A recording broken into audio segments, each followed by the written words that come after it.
దేవా, మా విషయంలో మీరు సిగ్గుపడకుండా ఉండాలి అంటే మేము ఎటువంటి లక్షణాలు కలిగి ఉండాలో మీరు మాతో మాట్లాడుతూ వచ్చారు.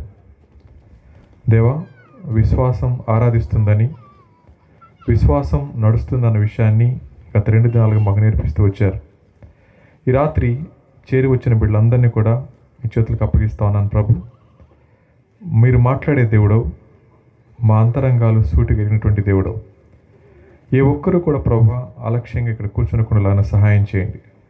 ఈ సమయాన్ని మా అందరికీ దీవెనకరంగా చేయమని వేడుకుంటూ యేసు ప్రభు నామంలో మిక్కిలి వినయంగా బ్రతిమాలి అడిగి వేడుకొని ప్రార్థిస్తున్నాం తండ్రి, ఆమెన్. వేదిక మీద ఉన్న దేవుని దాసులకి, అలాగే చేరవచ్చిన సంఘానికి ప్రభు యేసుక్రీస్తు నామములో శుభాలు తెలియజేసుకుంటూ రాత్రి గత 2 దినాలుగా హెబ్రీయులకు రాసిన పత్రిక 11వ అధ్యాయం 5 వచనాల వరకు మనం చూస్తూ వచ్చాం. ఈ రాత్రి 3వ వ్యక్తిని మీకు పరిచయం చేయాలని ఆశపడతా ఉన్నాను. ఈ 3వ వ్యక్తి మనందరికీ తెలుసు, నోవహు అనే మాట. ఈ వాక్యంలోకి వెళ్లే ముందు ఒక చిన్న మాట చెప్పి నేను ముందుకెళ్తాను. మంచి మనస్సాక్షి విశ్వాసిని పాపం చేయకుండా ఆపదు, కానీ పాపం చేసిన తర్వాత ఆ వ్యక్తి నిద్రపోనేదు. ఈ మాట గుర్తుపెట్టుకుందాం. మంచి మనస్సాక్షి విశ్వాసిని పాపం చేయకుండా ఆపదు, కానీ పాపం జరిగిన తర్వాత నిద్రపోనేదు. కానీ నేటి క్రైస్తవ సమాజంలో విశ్వాసులు అనబడేవారు యేసుక్రీస్తు ప్రభువారు ఎరిగినటువంటి వారే పాపాన్ని చేస్తూ కూడా మనస్సాక్షిలో ఏమాత్రం నొప్పి లేకుండా జీవిస్తున్నారండి అంటే వారి విశ్వాసాన్ని ఒకసారి పరిశీలన చేయాలి. తీతుకు రాసిన పత్రిక అపోస్తలుడైన పౌలు 1వ అధ్యాయంలో ఒక అద్భుతమైన మాట అక్కడ చెప్తారు. అపోస్తలుడైన పౌలు తీతుకు రాసిన పత్రిక 1వ అధ్యాయం 15-16 వచనాలు చదువుకుందాం.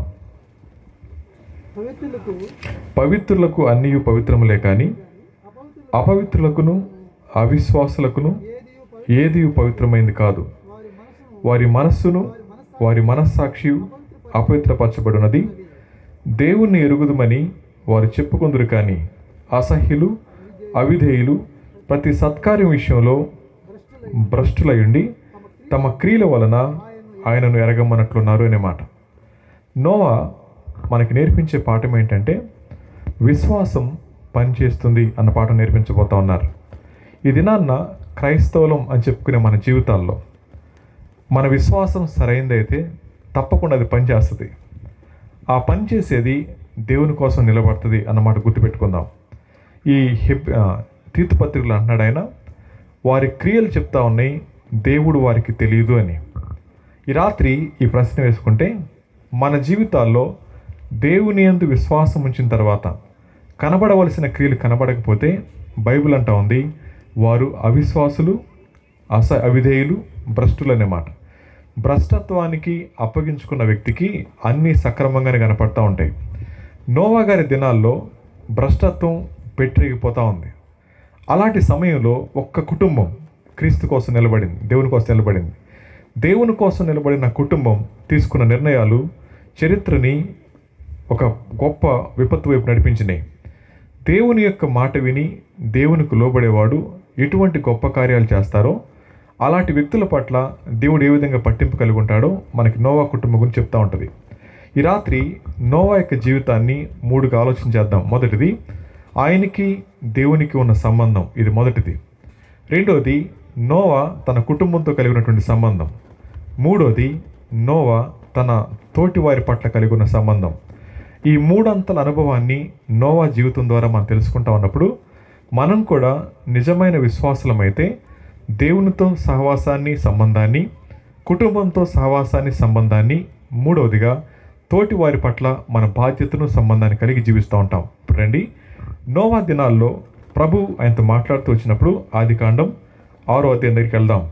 ఆదికాండం 6వ అధ్యాయంలో ఆయన వృత్తాంతాన్ని గురించి మాట్లాడుతూ ఇలా రాసి పెట్టారు. ఆదికాండం 6వ అధ్యాయం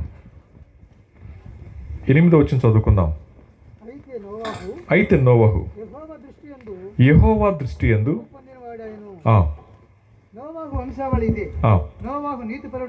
నోవహు నీతిపరుడును తన తరములో నిందారహితుడై ఉండి దేవునితో కూడా నడిచినవాడు. షేము, హాము, యాపేతు ముగ్గురు కుమారులను కనెను. భూలోకము దేవుని సన్నిధి భూలోకము బలాత్కారంతో నిండి ఉండెను. ఆ, దేవుడు భూలోకమును చూచినప్పుడు ఉమ్, అది చెడిపోయి ఉండెను. చాలు. భూమి మొట్టమొదటగా దేవుడు నోవాను పరిచయం చేస్తే ఇలా అన్నారు, ఆయన ఎవరండి అంటే నీతిమంతుడు, దేవుని యందు భయభక్తులు కలిగిన వాడు, అలాంటి వ్యక్తి నిందారహితుడు. ఆయన చుట్టూ ఉన్నవారు ఎలాంటి వారండి అంటే లోపల వారు కలిగి ఉన్న లక్షణం ఏంటో తెలుసా? వారి లోపల పాపానికి బానిసలైపోయారు, వారి క్రియల్లో బలాత్కారం కనబడుతుంది, వారు దేవుని మీద తిరుగుబాటు చేస్తూ ఉన్నారు. మళ్ళీ చెప్తా ఉన్నాను, వారి లోపల దేవుని యొక్క మాట మీద తిరుగుబాటు చేస్తూ ఉన్నారు, లోకంతోనేమో చెడిపోయి జీవిస్తూ ఉన్నారు. ఆ తర్వాత మూడవదిగా అక్కడ చెప్తా ఉంది, దేవుని యొక్క మాట అంటే వారికి ఏమాత్రం కూడా లెక్కలేదు, బలాత్కారం చేస్తూ ఉన్నారు. ఇలాంటి పరిస్థితుల్లో దేవుడు వెతుకుతూ ఉన్నప్పుడు దేవునికి కనబడిన వ్యక్తి నోవా అనే మాట. నోవాహు మనతో మాట్లాడుతున్న విషయం ఏంటంటే దేవుడు ఈ దినాన కూడా ఆయన వెతుకుతూ ఉన్నాడు. ఎవరి కోసం? యథార్థంగా నిందారహితంగా జీవించేవారు కావాలని చెప్పి. నోవా యొక్క సందర్భం బైబిల్లో ఏం చెప్తుందండి అంటే దేవుడు పరిశుద్ధుడు, ఆయన అవకాశం ఇస్తారు. దేవుడిచ్చిన అవకాశాన్ని ఎవరైతే సద్వినియోగపరచుకోలేరో వారు సమూలంగా నాశనం అవుతారు అనడానికి అదొక గుర్తు. రెండోది, నోవా చరిత్రకు ఒక మెసేజ్ పెట్టాడు. దేవుడు ఆ దినాన్న ప్రపంచం మొత్తాన్ని జలప్రళయం ద్వారా భూస్థాపితం చేశారు. కానీ రెండోసారి అలా చేయను అని చెప్పన్నాడు. ఈసారి అగ్ని కురవబోతుంది అనే మాట పేతురు రాసిన 2వ పత్రిక 3వ అధ్యాయంలో మనకు కనబడతా ఉంటుంది. చదవండి ఒకసారి. పేతురు రాసిన 2వ పత్రిక 3వ అధ్యాయం 1 నుంచి చదువుకుంటా ఉంటే అక్కడ ప్రియులారా రెండవ పత్రిక మీకు ఇప్పుడు రాయుచున్నాను. పరిశుద్ధ ప్రవక్తల చేత పూర్వమందు పలకబడిన మాటలను ప్రభువైన రక్షకుడు మీ అపొస్తలుల ద్వారా ఇచ్చిన ఆజ్ఞను మీరు జ్ఞాపకము చేసుకునవలనని మీ విషయమును మీకు జ్ఞాపకం చేసి నిర్మలమైన అంత్య దినములలో అపహాసకులు అపహసించుచు వచ్చి తమ స్వకీయ దురాశల చొప్పున నడుచుకొనుచు ఆయన రాకడను గూర్చిన వాగ్దానం ఏమాయను, పితరులు నిద్రించినది మొదలుకొని సమస్తము సృష్టి ఆరంభమందునట్లే నిల్చున్నది కదా అని చెప్పుదురని మొదట మీరు తెలుసుకొనవలెను. ఏలయనగా పూర్వము నుండి ఆకాశముండిననియు నీళ్ల నుండి నీళ్లు వలనను సమకూర్చబడిన భూమియు దేవుని వాక్యం వలన కలిగిననియు వారు బుద్ధిపూర్వకముగా మరతురు. ఆ నీళ్ల వలన అప్పుడున్న లోకము నీటి వరదలో మునిగి నశించెను. అయితే ఇప్పుడున్న ఆకాశము భూమియు భక్తిహీనుల తీర్పును నాశనమును జరుగు దినం వరకు అగ్ని కొరకు నిలువ చేయబడినదై అదే వాక్యం వలన భద్రము చేయబడినది అనే మాట. నోవహు దినాల్లో దేవుడు తన సేవకుని ద్వారా మాట్లాడుతూ ఉన్నప్పుడు ఏమాత్రం కూడా లక్ష్యం చేసిన వారు కాదు ఆ దినాన ప్రజలు. ఆ దినాన ప్రజలకి ఏం తెలియదండి అంటే వర్షం తెలియదు.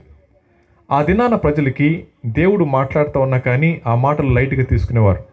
ఈ దినాన్న ప్రభు అంటా ఉన్నారు, నోవహు దినాల్లో ఏ విధంగా అయితే దేవుడు మాట్లాడుతూ ఉన్నప్పుడు, దేవుడు అవకాశం ఇస్తూ ఉన్నప్పుడు ఆ మాట వినకుండా వాళ్ళు ఎలాగైతే లెక్క చేయకుండా తిరుగుతూ ఉన్నారు, ఈ దినాల్లో కూడా చాలామంది బైబిల్ చెప్తా ఉంది, ఈసారి రాబోయేది వర్షం కాదు, ఈసారి రాబోయేది జలప్రళయం కాదు, ఈసారి ఏం రాబోతుందంట, ఆకాశము భూమి రగులుకుంటాయి అనేమంట, అంటే బూడిదైపోతాయి.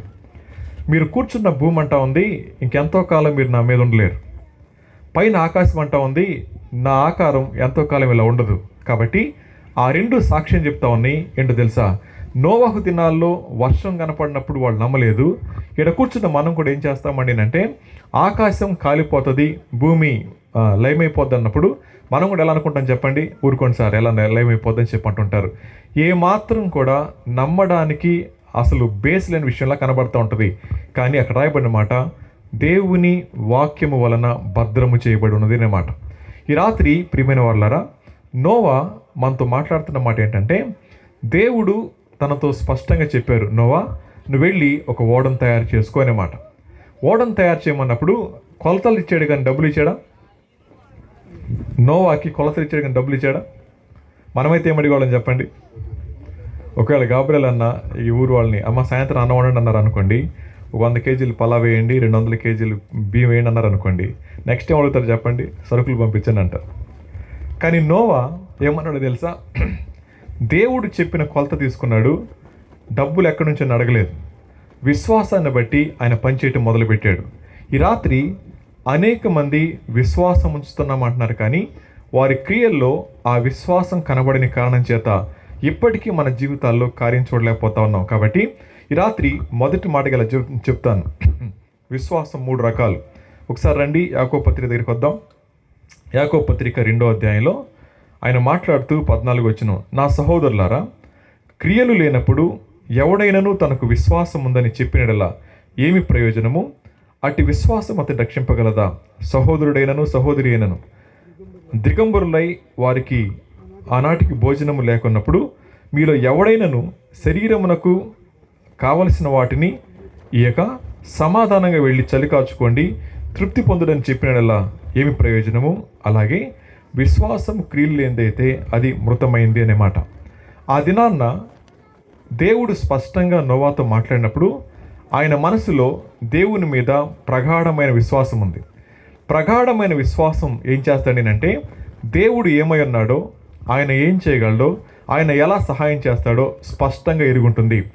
ఎక్కడ దేవుని గురించిన జ్ఞానం ఉంటుందో అక్కడ క్రియలు కనపడతాయి.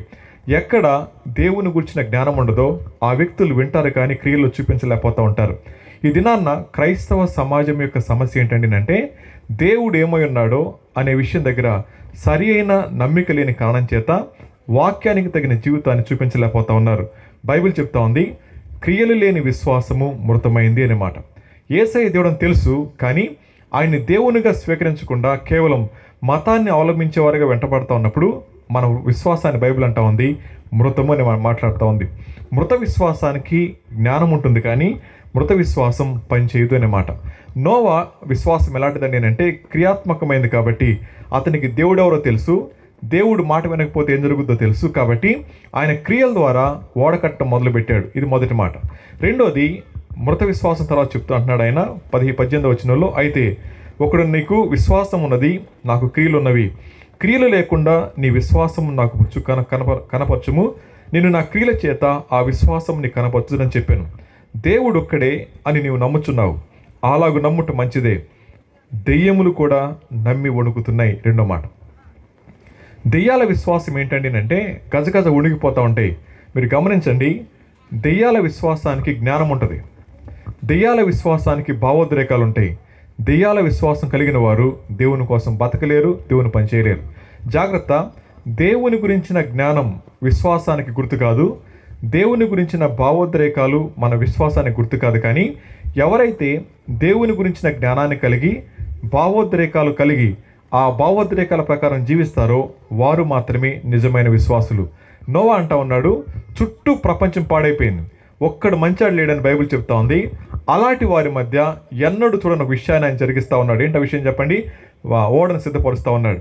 అది ఇక్కడ షార్ దగ్గర చేసినటువంటి ఓడ కాదు, అది షార్ దగ్గర లాంచింగ్ ప్యాడ్ ఉంది, అక్కడ రాకెట్లు వెళ్తూ ఉంటాయి. అక్కడ ఓడ చేసుకుంటూ అనుకోవచ్చు, పక్కనే సముద్రం కదా అని చెప్పి. ఈయన ఓడ చేస్తూ ఉన్న ప్రాంతంలో నీటి చుక్క లేదు, కానీ నేల మీద ఓడ కడతా ఉన్నాడు. అలాంటి పరిస్థితుల్లో లోకం ఎలా ఉంటుందండి అంటే వీడికి పిచ్చి పట్టిందని అనుకుంటుంటారు.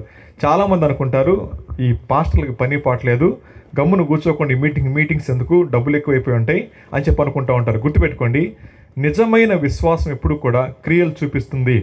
ఆ క్రియలు వెనుకున్న ఉద్దేశం ఏంటంటే వారు నమ్మిన దేవుడు ఎవరో వారికి తెలుసు, ఆ దేవుడు మాట్లాడితే ఎలా ఉంటుందో తెలుసు, ఆ దేవుని మాట వినకపోతే ఏమవుతుందో తెలుసు. కాబట్టి వారికున్న భారాన్ని బట్టి, దేవుని మీద ఉన్న ప్రేమను బట్టి వారు ఇలాంటి మీటింగ్స్ పెడతా ఉంటారు. ఈ రాత్రి దేవుడు మనతో మాట్లాడుతుంది.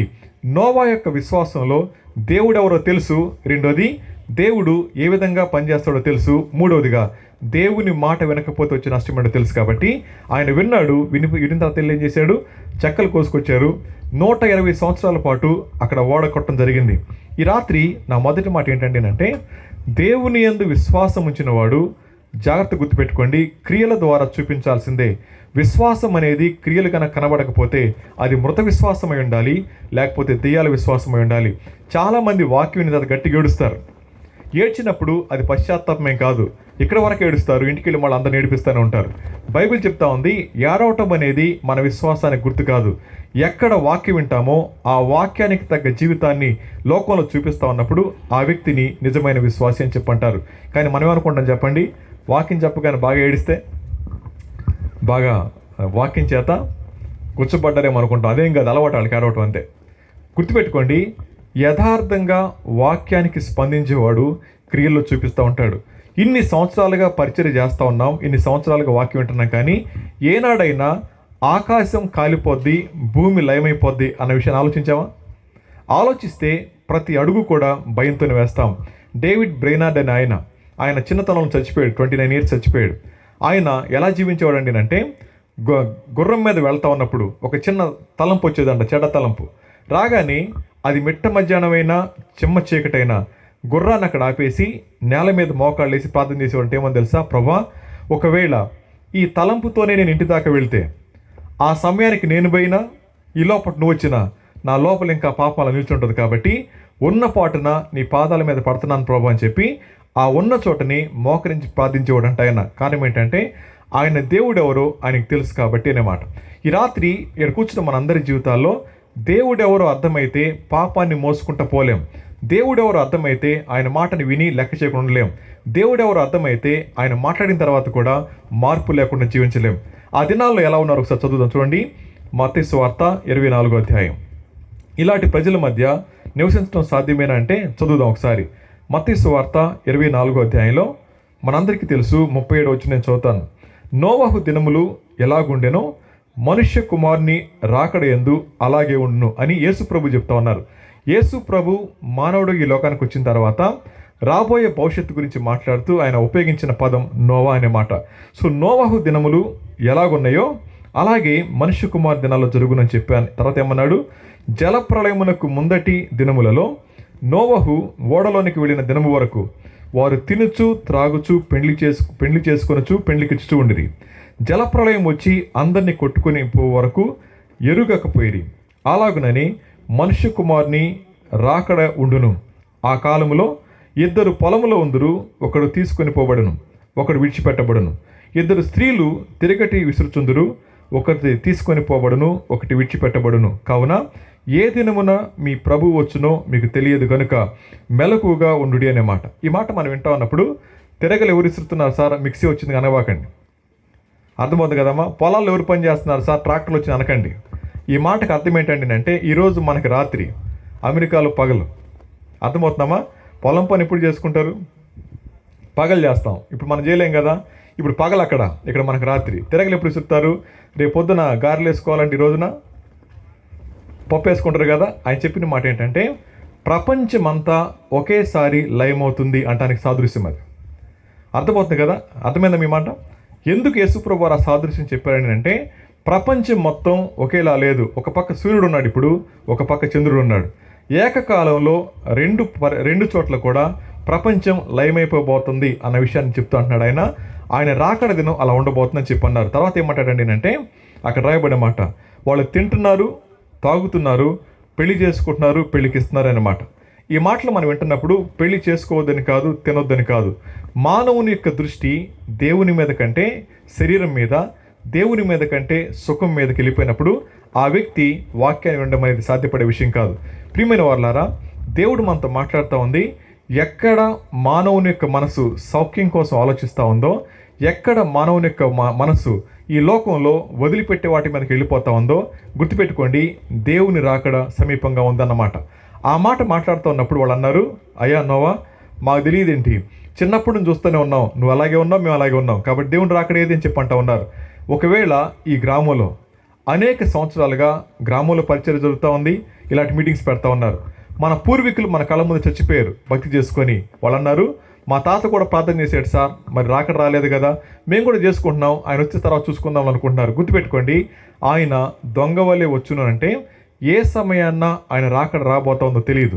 ఒకసారి ఇలాగ అన్నారంటే, ఏమనంటే, ఒక అబ్బాయి, సార్ చాలా కాలంగా వింటున్నాను సార్, ఎప్పుడు వస్తాడు ఆయన అంటే, నువ్వు మారు మనసు పొందినప్పుడు. దేవుడు ఆలస్యం చేస్తుంది నీ ఒక్కడి కోసమేనేమో తెలియదు.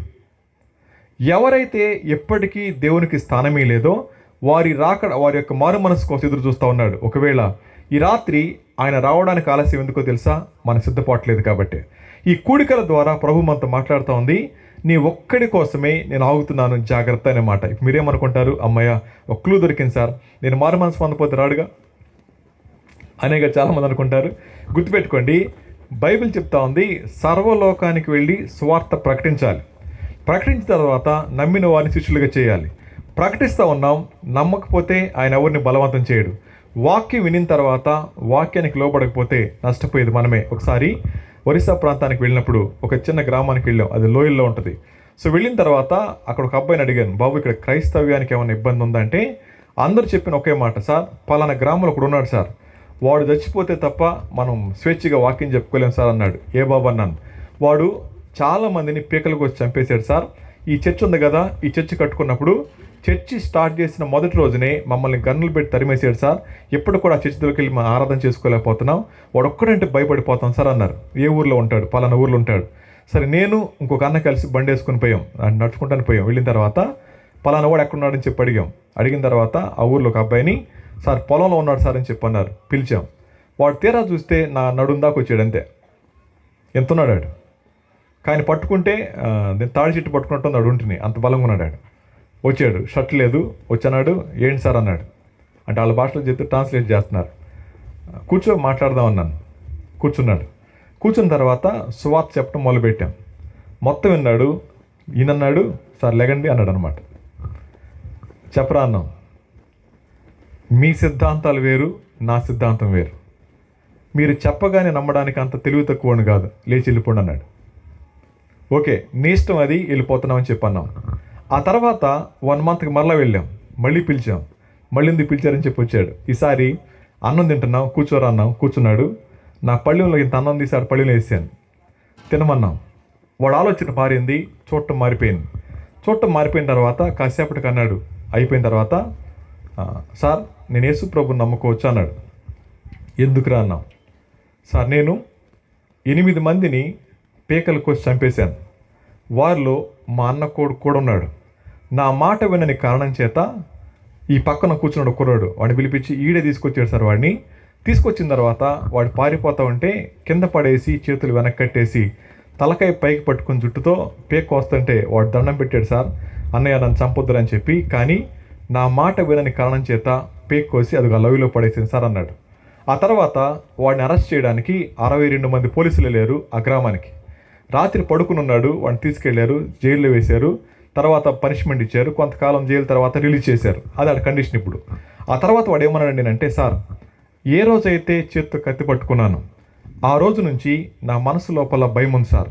ఏంటి ఆ భయం అంటే, చంపినప్పుడు భయం ఉండదు, కానీ వారు చంపిన తర్వాత నేను ఇప్పుడు చచ్చిపోతున్న భయం వేస్తాను సార్ అని చెప్పి అన్నాడు.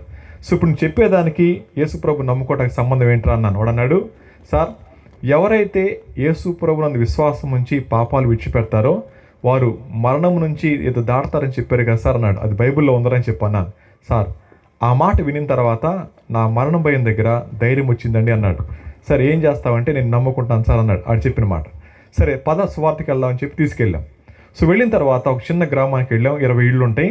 ఆ ఊరు మధ్యలో నిలబడి చప్పట్లు కొట్టాడు. మగాళ్ళు ఎవరు లేరు, ఆడవాళ్ళు బయటకు వచ్చి తలుపులు నిలబడి చూస్తూ ఉన్నారు. చూస్తూ ఉండగానే నేను ఎవరో తెలుసా అన్నాడు అనమాట.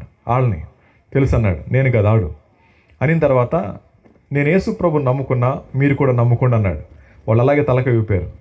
లేకపోతే జాగ్రత్త అన్నాడు చివర్లో. ఎందుకు అన్నవరా అన్నాను. సార్ అలవాటు అయిపోయింది సార్ అన్నాడు. వాళ్ళకేం తెలుసు నీ గురించి అన్నాను. సార్ ఈ ఆడుకుంటున్న పిల్ల ఉందే, వాళ్ళమ్మ ఉంది కదా, వాళ్ళ నాన్న నా మాట వినలేదని వాడు తలకాయ కోసి 20 ఏళ్ళకి చూపించాను సార్. ఆ రోజు నుంచి నేనంటే వీళ్ళకి భయం సార్ అన్నాను అనమాట. ఇప్పుడు నా ప్రశ్న ఏం చెప్పండి, ఒరే నీతో వస్తే నా పరిస్థితి ఏమైపోద్దని. సరే అక్కడి నుంచి ముందుకు వెళ్తా ఉంటే వెనకాల కొంతమంది చెప్పారు, సార్ వాడు నా ఊరు తీసుకెళ్ళొచ్చు సార్ అన్నాడు. ఎందుకంటే వాడు కనబడితే చంపేద్దామని చూస్తున్నారు సార్ అని చెప్పన్నాడు. సరే ఆడికి చెప్పాను, అరే నువ్వు వెళ్ళిపోమ్మా, వెనక్కి వెళ్ళిపో అన్నాను. వాడు అన్నాడు, సార్ నిన్నటిదాకా భయం అన్నమాట వాస్తవం, కానీ మీరు చెప్పారు కదా యేసు ప్రభు నందు విశ్వాసం చచ్చిపోతే పరలోకం వెళ్తామని, చచ్చిపోతే అక్కడికి వెళ్ళిపోతాను సార్ పదండి అన్నాడు అనమాట. అనిన తర్వాత కొంతకాలం పాటు మంచిగానే ఉన్నాడు. ఆ తర్వాత నెమ్మదిగా పాత స్నేహాలు అయినాయి. నెమ్మదిగా మళ్ళీ లోకంలో కలుస్తూ ఉన్నాడు. దేవుడు వదిలిపెట్టట్లేదు వాడిని, మళ్ళీ ఇట్టుకొస్తా ఉన్నాడు. ఇది జరుగుతూ ఉన్న ప్రాసెస్. అది ఒక వ్యక్తి సత్య సువార్తకు అప్పగించుకోవడం అంటే అంత చిన్న విషయం ఏం కాదు. అలాంటిది లోకంలో ఇంత కిరాతకంగా జీవించి సువార్త వినిన తర్వాత వాడికి వచ్చిన ధైర్యం ఏంటంటే, నా పాపాలు కూడా క్షమించబడతాయి అన్నమాట నమ్మాడు. రెండోది, ఎప్పుడు చనిపోయినా ఆయన ఎందుకు విశ్వాసం ఇచ్చినప్పుడు పరలోకం వెళ్తామనే విషయం నమ్మాడు. మరణ భయం అనేది పోయింది. ఈ దినాన్న అనేక మంది మరణానికి భయపడలేకపోవడం కారణం ఏంటంటే దేవుని యొక్క వాక్యం వాళ్ళకి అర్థం కాకపోవడమే. సో నోవా దినాల్లో వాళ్ళు అంటా ఉన్నారు, అయ్యా పెళ్లి చేసుకుంటున్నారు, పెళ్లికిస్తున్నారు, తింటున్నారు, తిరుగుతున్నారు, కానీ దేవుని మాట మాత్రం లెక్క చేయట్లేదన్నమాట. ఇలాంటి పరిస్థితుల్లో నోవా కుటుంబం ఒకటే కనబడతా ఉంది. గుర్తుపెట్టుకోండి, నోవా దేవుని స్వరాన్ని విన్నాడు. నోవా దేవుడు చెప్పిన పనిని నమ్మాడు. నోవా దేవుని కోసం పనిచేశాడు. 3 విషయాలు: విన్నాడు, నమ్మాడు, పనిచేశాడు. దేవునికి కావాల్సింది ఇలాంటి విశ్వాసులు కావాలి. దేవుని మాట వినాలి, దేవుని నమ్మాలి, దేవుని కోసం పనిచేయాలి. ఈ రాత్రి ప్రభు అంటా ఉన్నారు, నేను మీ విషయంలో సిగ్గుపడకూడదండి అని అంటే నా మాట వినాలి, నా యందు విశ్వాసం ఉంచాలి, నేను చెప్పిన పని మీరు చేయాలి అన్నమాట. ఆ దినాన్న ఊరంతా ఒకటైపోయింది, నోవా కుటుంబం కూడా ఒకటైపోయింది. కానీ దేవుని యొక్క వాగ్దానాన్ని నమ్మినటువంటి నోవా పని చేపిస్తూనే ఉన్నాడు, పని జరుగుతూనే ఉంది. వాళ్ళంటారు, ఒక ఆయన అంటారు, ప్రతిరోజు ఆ ఓడ తయారు చేయడానికి ఎవరు వచ్చేవాళ్ళు చెప్పండి? ఆ ఊరుళ్ళే. శ్రీ సిటీలో షాపులు ఉన్నాయి, కంపెనీస్ ఉన్నాయి. ఎవరు వెళ్తారు పనికి? మీరే, దగ్గర ఉన్నారు కాబట్టి. అది మేము మా ఊరి నుంచి రాలేం కదా, మేము ఇక్కడ ఉన్నారు కాబట్టి అందరూ వెళ్ళిపోతూ ఉంటారు. ఆ రోజున అంత పెద్ద ప్రాజెక్ట్ అప్పగించాడు దేవుడు. ప్రతి ఒక్కళ్ళు వస్తున్నారు, చెట్లు కొడుతున్నారు, చెక్కలు చెక్కుతున్నారు, మేకులు కొడతా ఉన్నారు. సాయంత్రం నోవా దగ్గరికి రాగానే, అయ్యా వర్షం పడబోతుంది, భూమిలోంచి నీళ్లు రాబోతా ఉన్నాయి, ఉప్పెన రాబోతుంది, దేవుడు చెప్పాడు అనగానే, ఎలవై మా డబ్బులు ఇస్తే వెళ్ళిపోతాం అలా అంటున్నప్పుడు నోవా ఎక్కడ విసుక్కోలేదు. 120 సంవత్సరాల పాటు దేవుని యొక్క మాట విని నమ్మకంగా పనిచేశాడు. చేసిన తర్వాత ఫలితం ఏమైనా వచ్చిందా? ఏమీ రాలేదు. కానీ వాగ్దానం ఇచ్చిన వాడు ఎవరో తెలుసు కాబట్టి ఆ వాగ్దానాన్ని పట్టుకొని నమ్మకంగా తన పని ముగించాడు. ఒకరోజు వచ్చింది, తన కుటుంబం అంతా లోపలికి వెళ్ళిపోయిన తర్వాత దేవుడే ఆ ఓడ యొక్క తలుపు మూసేశాడు. ఓడ తలుపు మూయగానే వర్షం వచ్చిందా?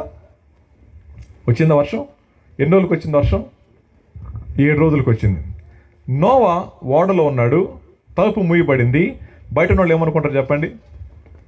నవ్వుకుంటున్నారు, వరే ఈ పిచ్చోడు కాకపోతే ఏంట్రా, అసలు వర్షం లేదు, మనకు తెలియదు, నీళ్ళు లేవు ఇక్కడ, ఆడు వెళ్ళిపోయి లోపల ఓడలో కూర్చున్నాడు, ఏమనాలని అనుకున్నాడు.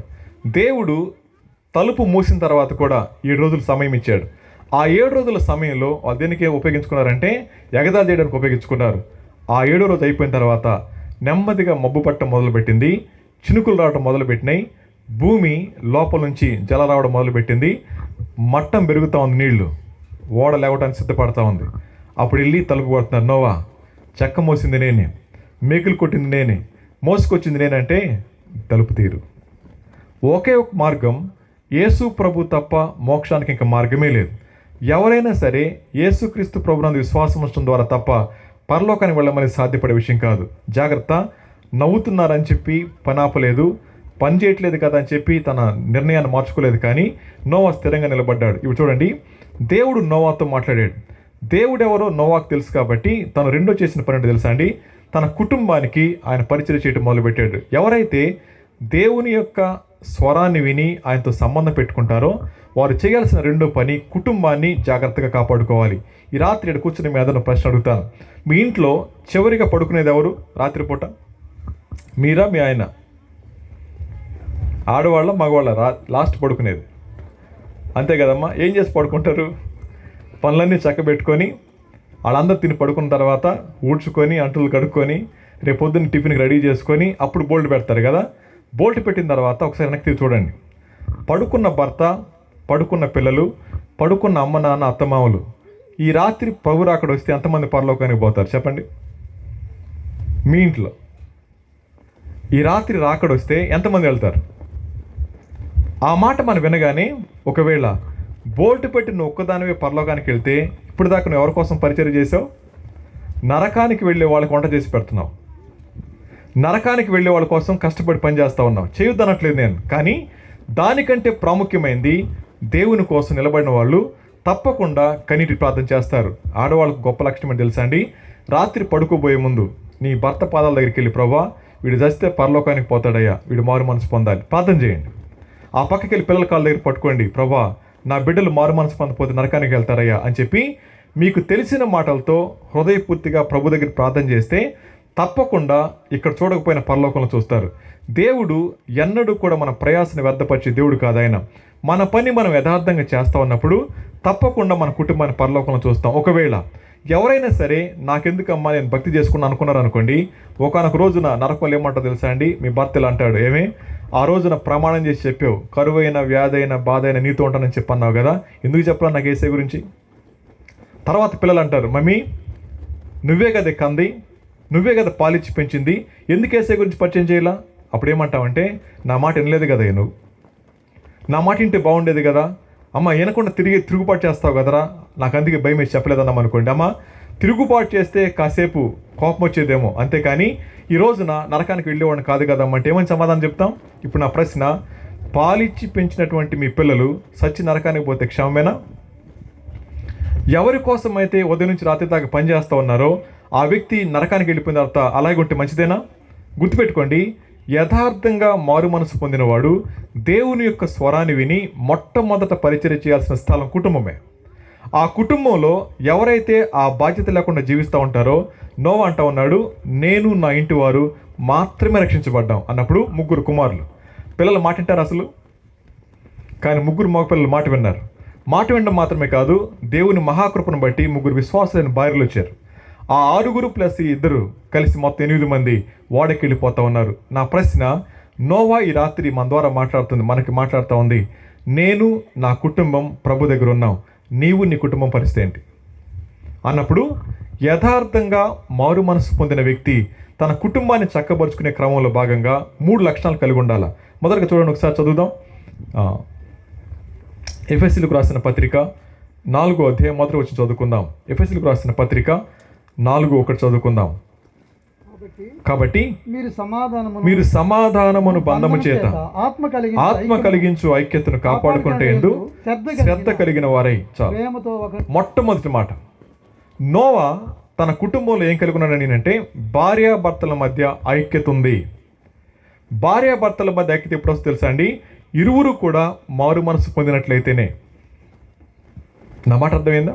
రెండోది, మనకెక్కడ ఐక్యత వస్తాను నేనంటే, మీ ఆయన ఇంట్లో పడుకుని అంటాడు అప్పులో రాగానే, నేను లేడని చెప్పు, అయ్యో మా ఆయన ఇప్పుడే బయటకు పోయాడయ్యా అంటారు అనమాట. బయటకు వచ్చి మన ఐక్యత ఇది. బైబిల్ అంటా ఉంది, 2 వ్యక్తుల మధ్య ఐక్యతను కలిగించేవాడు దేవుడు, కాపాడుకోవాల్సింది మనం. ఒకవేళ 2 భార్యాభర్తల్లో ఐక్యతను భంగం చేసే వ్యక్తి మొట్టమొదటిగా గాయపరిచే దేవుణ్ణి, తర్వాతే వ్యక్తిని. ఈ మాట మనకు అర్థమైతే మన కుటుంబంలో ఐక్యత చక్కగా ఉందంటారా? ఐక్యత మోసం చేయడంలో కాదు, ఐక్యత అవసరాలు తెచ్చుకోవడంలో కాదు, ఐక్యత దేవుని కోసం పనిచేసే దగ్గర. ఈ రాత్రి ప్రభు అంటా ఉన్నారు, ఐక్యతను కలిగించే దేవుడు మన అంతరంగాల్లో ఉంటే మనం కూడా ఆ ఐక్యతను కొనసాగించుకుంటూ వెళ్ళిపోతూ ఉంటాం. ఐక్యత లేని కుటుంబం సఖ్యత కలిగి జీవించలేదు, సఖ్యత లేని కుటుంబం చివరి దాకా దేవుని ప్రేమను పంచలేదు. తన భార్య పేరు రాయలేదు, కానీ నోవా భార్య ఎంతగా సహకరించిందో ఎన్నడూ కూడా ప్రశ్నించిన దాఖలాల్లో. గుర్తుపెట్టుకోండి, అనేక కుటుంబాల్లో ఎప్పుడైతే 2 మధ్య ఐక్యత ఉంటుందో ఆ కుటుంబం చక్క వెళ్ళిపోతూ ఉంటుంది. 120 సంవత్సరాల పాటు వర్షం పడలేదు, కానీ ఎక్కడా కూడా ప్రశ్నించలేదు. ఏంటయ్యా వర్షం వస్తున్నావు, ఓడ సరిగా ఉంది కదా, ఏడి దేవుడు ఎక్కడ ప్రశ్నించలేదు. కానీ అనేక సార్లు మన కుటుంబాల్లో, వ్యక్తిగత జీవితాల్లో కార్యం జరగనప్పుడు 2 మధ్య వ్యత్యాసం వస్తూ ఉంటుంది. గుర్తుపెట్టుకోండి, అననీయ సప్ఫీరాలు 2 కూడా దేవుని దగ్గరికి వచ్చారు, దేవునికి తీసుకొచ్చి కానుక ఇచ్చారు. కానీ వాళ్ళు ఇచ్చినటువంటి కానుక ఎందుకో తెలుసా? ముందు బర్నబా ఇచ్చాడు, ఆయనకంటే ₹1 ఎక్కువ ఇద్దాం అనుకున్నాడు. అందుకని చాలామంది నేను ₹1000 ఇస్తే వేరే వాళ్ళు ఏం చేస్తారు చెప్పండి? 116 ఇస్తారు. దేనికోసం? అది ₹16 ఎక్కువ ఇచ్చామని చెప్పుకోవడానికి. ఆ టైప్ అనమాట అననీయ సప్ఫీరాలు. ఆ రోజున బర్నబా తెచ్చి కాళ్ళ దగ్గర పెట్టాడు, చూశారు, చూడగానే ఇంటికి వెళ్ళారు. సార్ ఈ పొలం అమ్మేద్దామండి అంది. అమ్మేద్దాం పదమ్మ అన్నారు. అమ్మేసిన తర్వాత బర్నబా ఇచ్చిన దానికంటే బోల్డ్ డబ్బులు వచ్చినాయి ఈయనకి. కాబట్టి ఇంటి ఏం చేశారు చెప్పండి? ₹1 ఎక్స్ట్రా ఇసి అక్కడ పెట్టేశారు. పేతురు అంటాడు, ఇంతేనా? అంతేనండి, తప్పని పడిపోయింది. ఇంతేనా బాబు? ఇంతేనండి, తప్పని చచ్చిపోయారు. ఇప్పుడు నా ప్రశ్న, మన హృదయం ఎరిగినటువంటి దేవుడు కానుకల దగ్గరికి వచ్చినప్పుడు అలా వేయగానే ఇంతేనా అన్నాడు అనుకోండి, అంతే అంటే అలా పడిపోతే వెనక్కి అక్కడ రాయబడిన మాట, దేవుణ్ణి మోసం చేయని ఎంత ధైర్యం ఉండాలి నీకు? మనిషికి దేవుడు ఎవరో అర్థం కాకపోతే వారు ఇలా అనుకుంటుంటారు, కానుక అన్నాం అనుకోండి, జేబులో చేయలిపోద్ది. వెళ్ళిపోయిన తర్వాత దానికి ఎంత స్పష్టంగా తెలుసో, 5 ఎంతో తెలుసు, 10 ఎంతో తెలుసు, 100 ఎంతో కూడా తెలుసు. అది ఆ స్పర్శ ఇంకెవరికి ఉండదు. ఒకసారి ట్రైన్లో వెళ్తున్నప్పుడు డోర్ దగ్గర నిలబడ్డాను. 2 అడుక్కునేవాళ్ళు అనమాట. వాళ్ళిద్దరికి ఒక అంబాసిడర్ ఒక ఆవిడ ఉంది. ఆవిడ కళ్ళు ఉంటాయి, వీళ్ళు నడిపించుకుంటూ వెళ్తుంటుంది. జేబులో డబ్బులు ఎక్కువ అయిపోయినా కూర్చున్న తర్వాత వీడు ఇలా పట్టుకుని డబ్బులు ఆ పక్క అమ్మాయికి ఇస్తున్నాడు అనమాట. ఇచ్చిన తర్వాత ఆవిడ అంది, రే నువ్వు ఇచ్చింది 120 అంది. సరిగ్గా చెప్పిన 150 ఇచ్చాను అనమాట. నవ్వుకుంటుంది ఆవిడ. ఎందుకని? కళ్ళు లేవు కదా కనపడదేమనుకుంది. అన్నాడు, నా ఏళ్లకు తెలుసు స్పర్శ. కళ్ళే లేవంతే, స్పర్శ తెలుసు. ఈ దినాన చాలామంది దేవుడు స్పష్టంగా మాట్లాడుతూ ఉన్నా కానీ ఐక్యత లేని కారణం చేత వారి జీవితాల సమస్యలు కొని తెచ్చుకుంటా ఉన్నారు. ప్రియమైన వాళ్ళారా, నోవా మొట్టమొదటిగా మనం నేర్పించే పాఠం ఏంటంటే, దేవునితో సంబంధం కలిగిన వాడు కుటుంబాన్ని సక్రపరుచుకుంటాడు. ఎక్కడ కుటుంబంలో సాక్ష్యం ఉండదో ఆ వ్యక్తి ద్వారా దేవుడు పనిచేయడు అన్నమాట గుర్తుపెట్టుకోవాలి. ఇక్కడ ఈ సేవకులకు మాట చెప్తాను. చాలా కుటుంబాల్లో సేవకుల యొక్క భార్యలంట భర్తలను విధవరాళ్ళంట. సేవకుల యొక్క భార్యలు భర్తలను విధవరాలంట. ఎందుకంటే సేవకుడు అందరు పంచాయతీలు చేస్తాడు, పోయి భార్యతో మాత్రం మాట్లాడు. అర్థమవుతుందా? అందరి పిల్లల్ని సముదాయిస్తాడు కానీ పిల్లల్ని పట్టించుకోడు. జాగ్రత్త. అనేక సార్లు కుటుంబాన్ని నిర్లక్ష్యం చేసి ప్రపంచమంతా తిరిగి పరిచయం చేసినా అది నిష్ప్రయోజనకరమైందే. నోవా తన కుటుంబం పట్ల భారం కలిగి జీవిస్తూ ఉన్నాడు.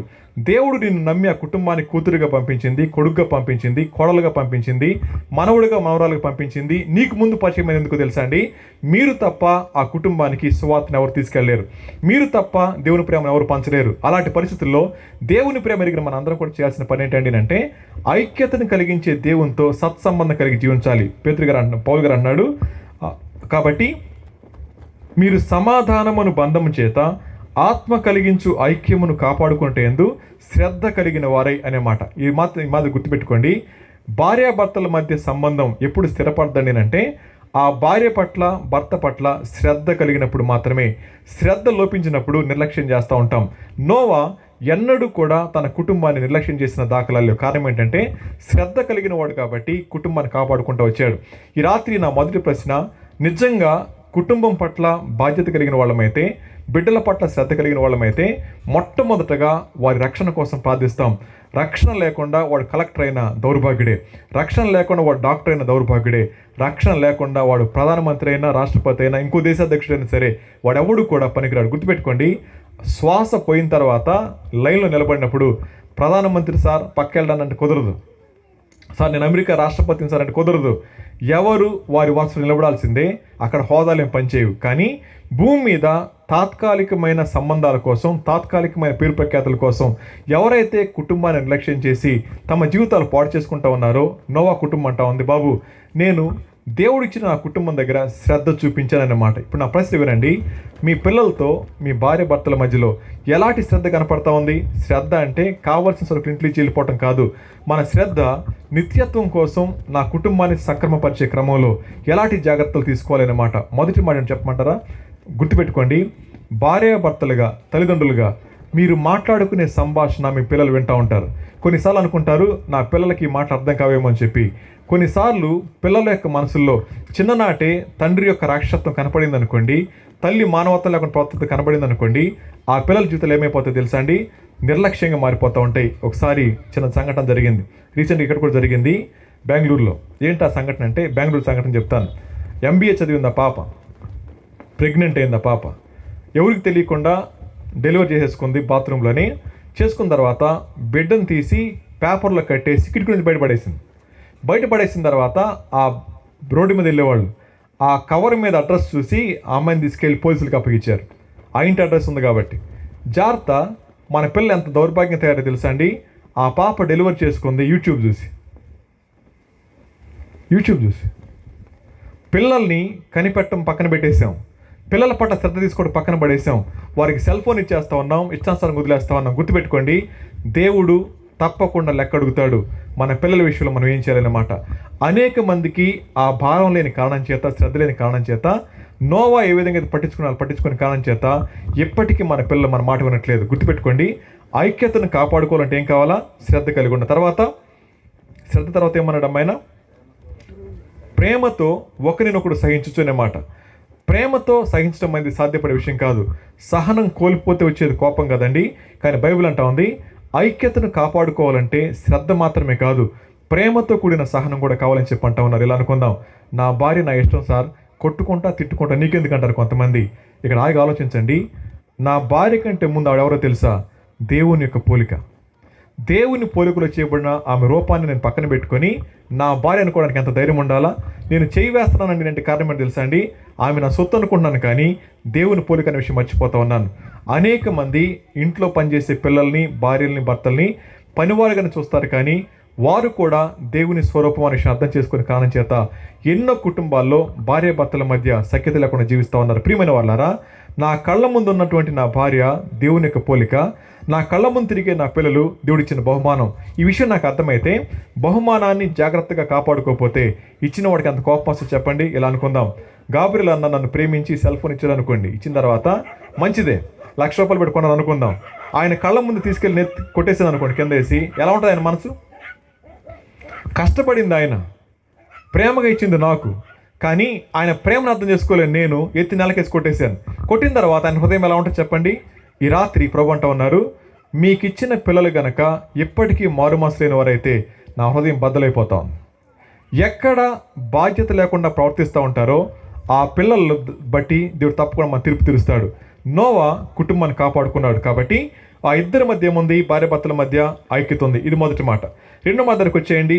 ఎఫెసీ పత్రిక 4వ అధ్యాయంలోని ఏ మాటను చదువుదాం? ఎఫెసీ పత్రిక 4వ అధ్యాయం 15 వచ్చి చదువుకుందాం. 13 వచ్చి చదువుకుందాం.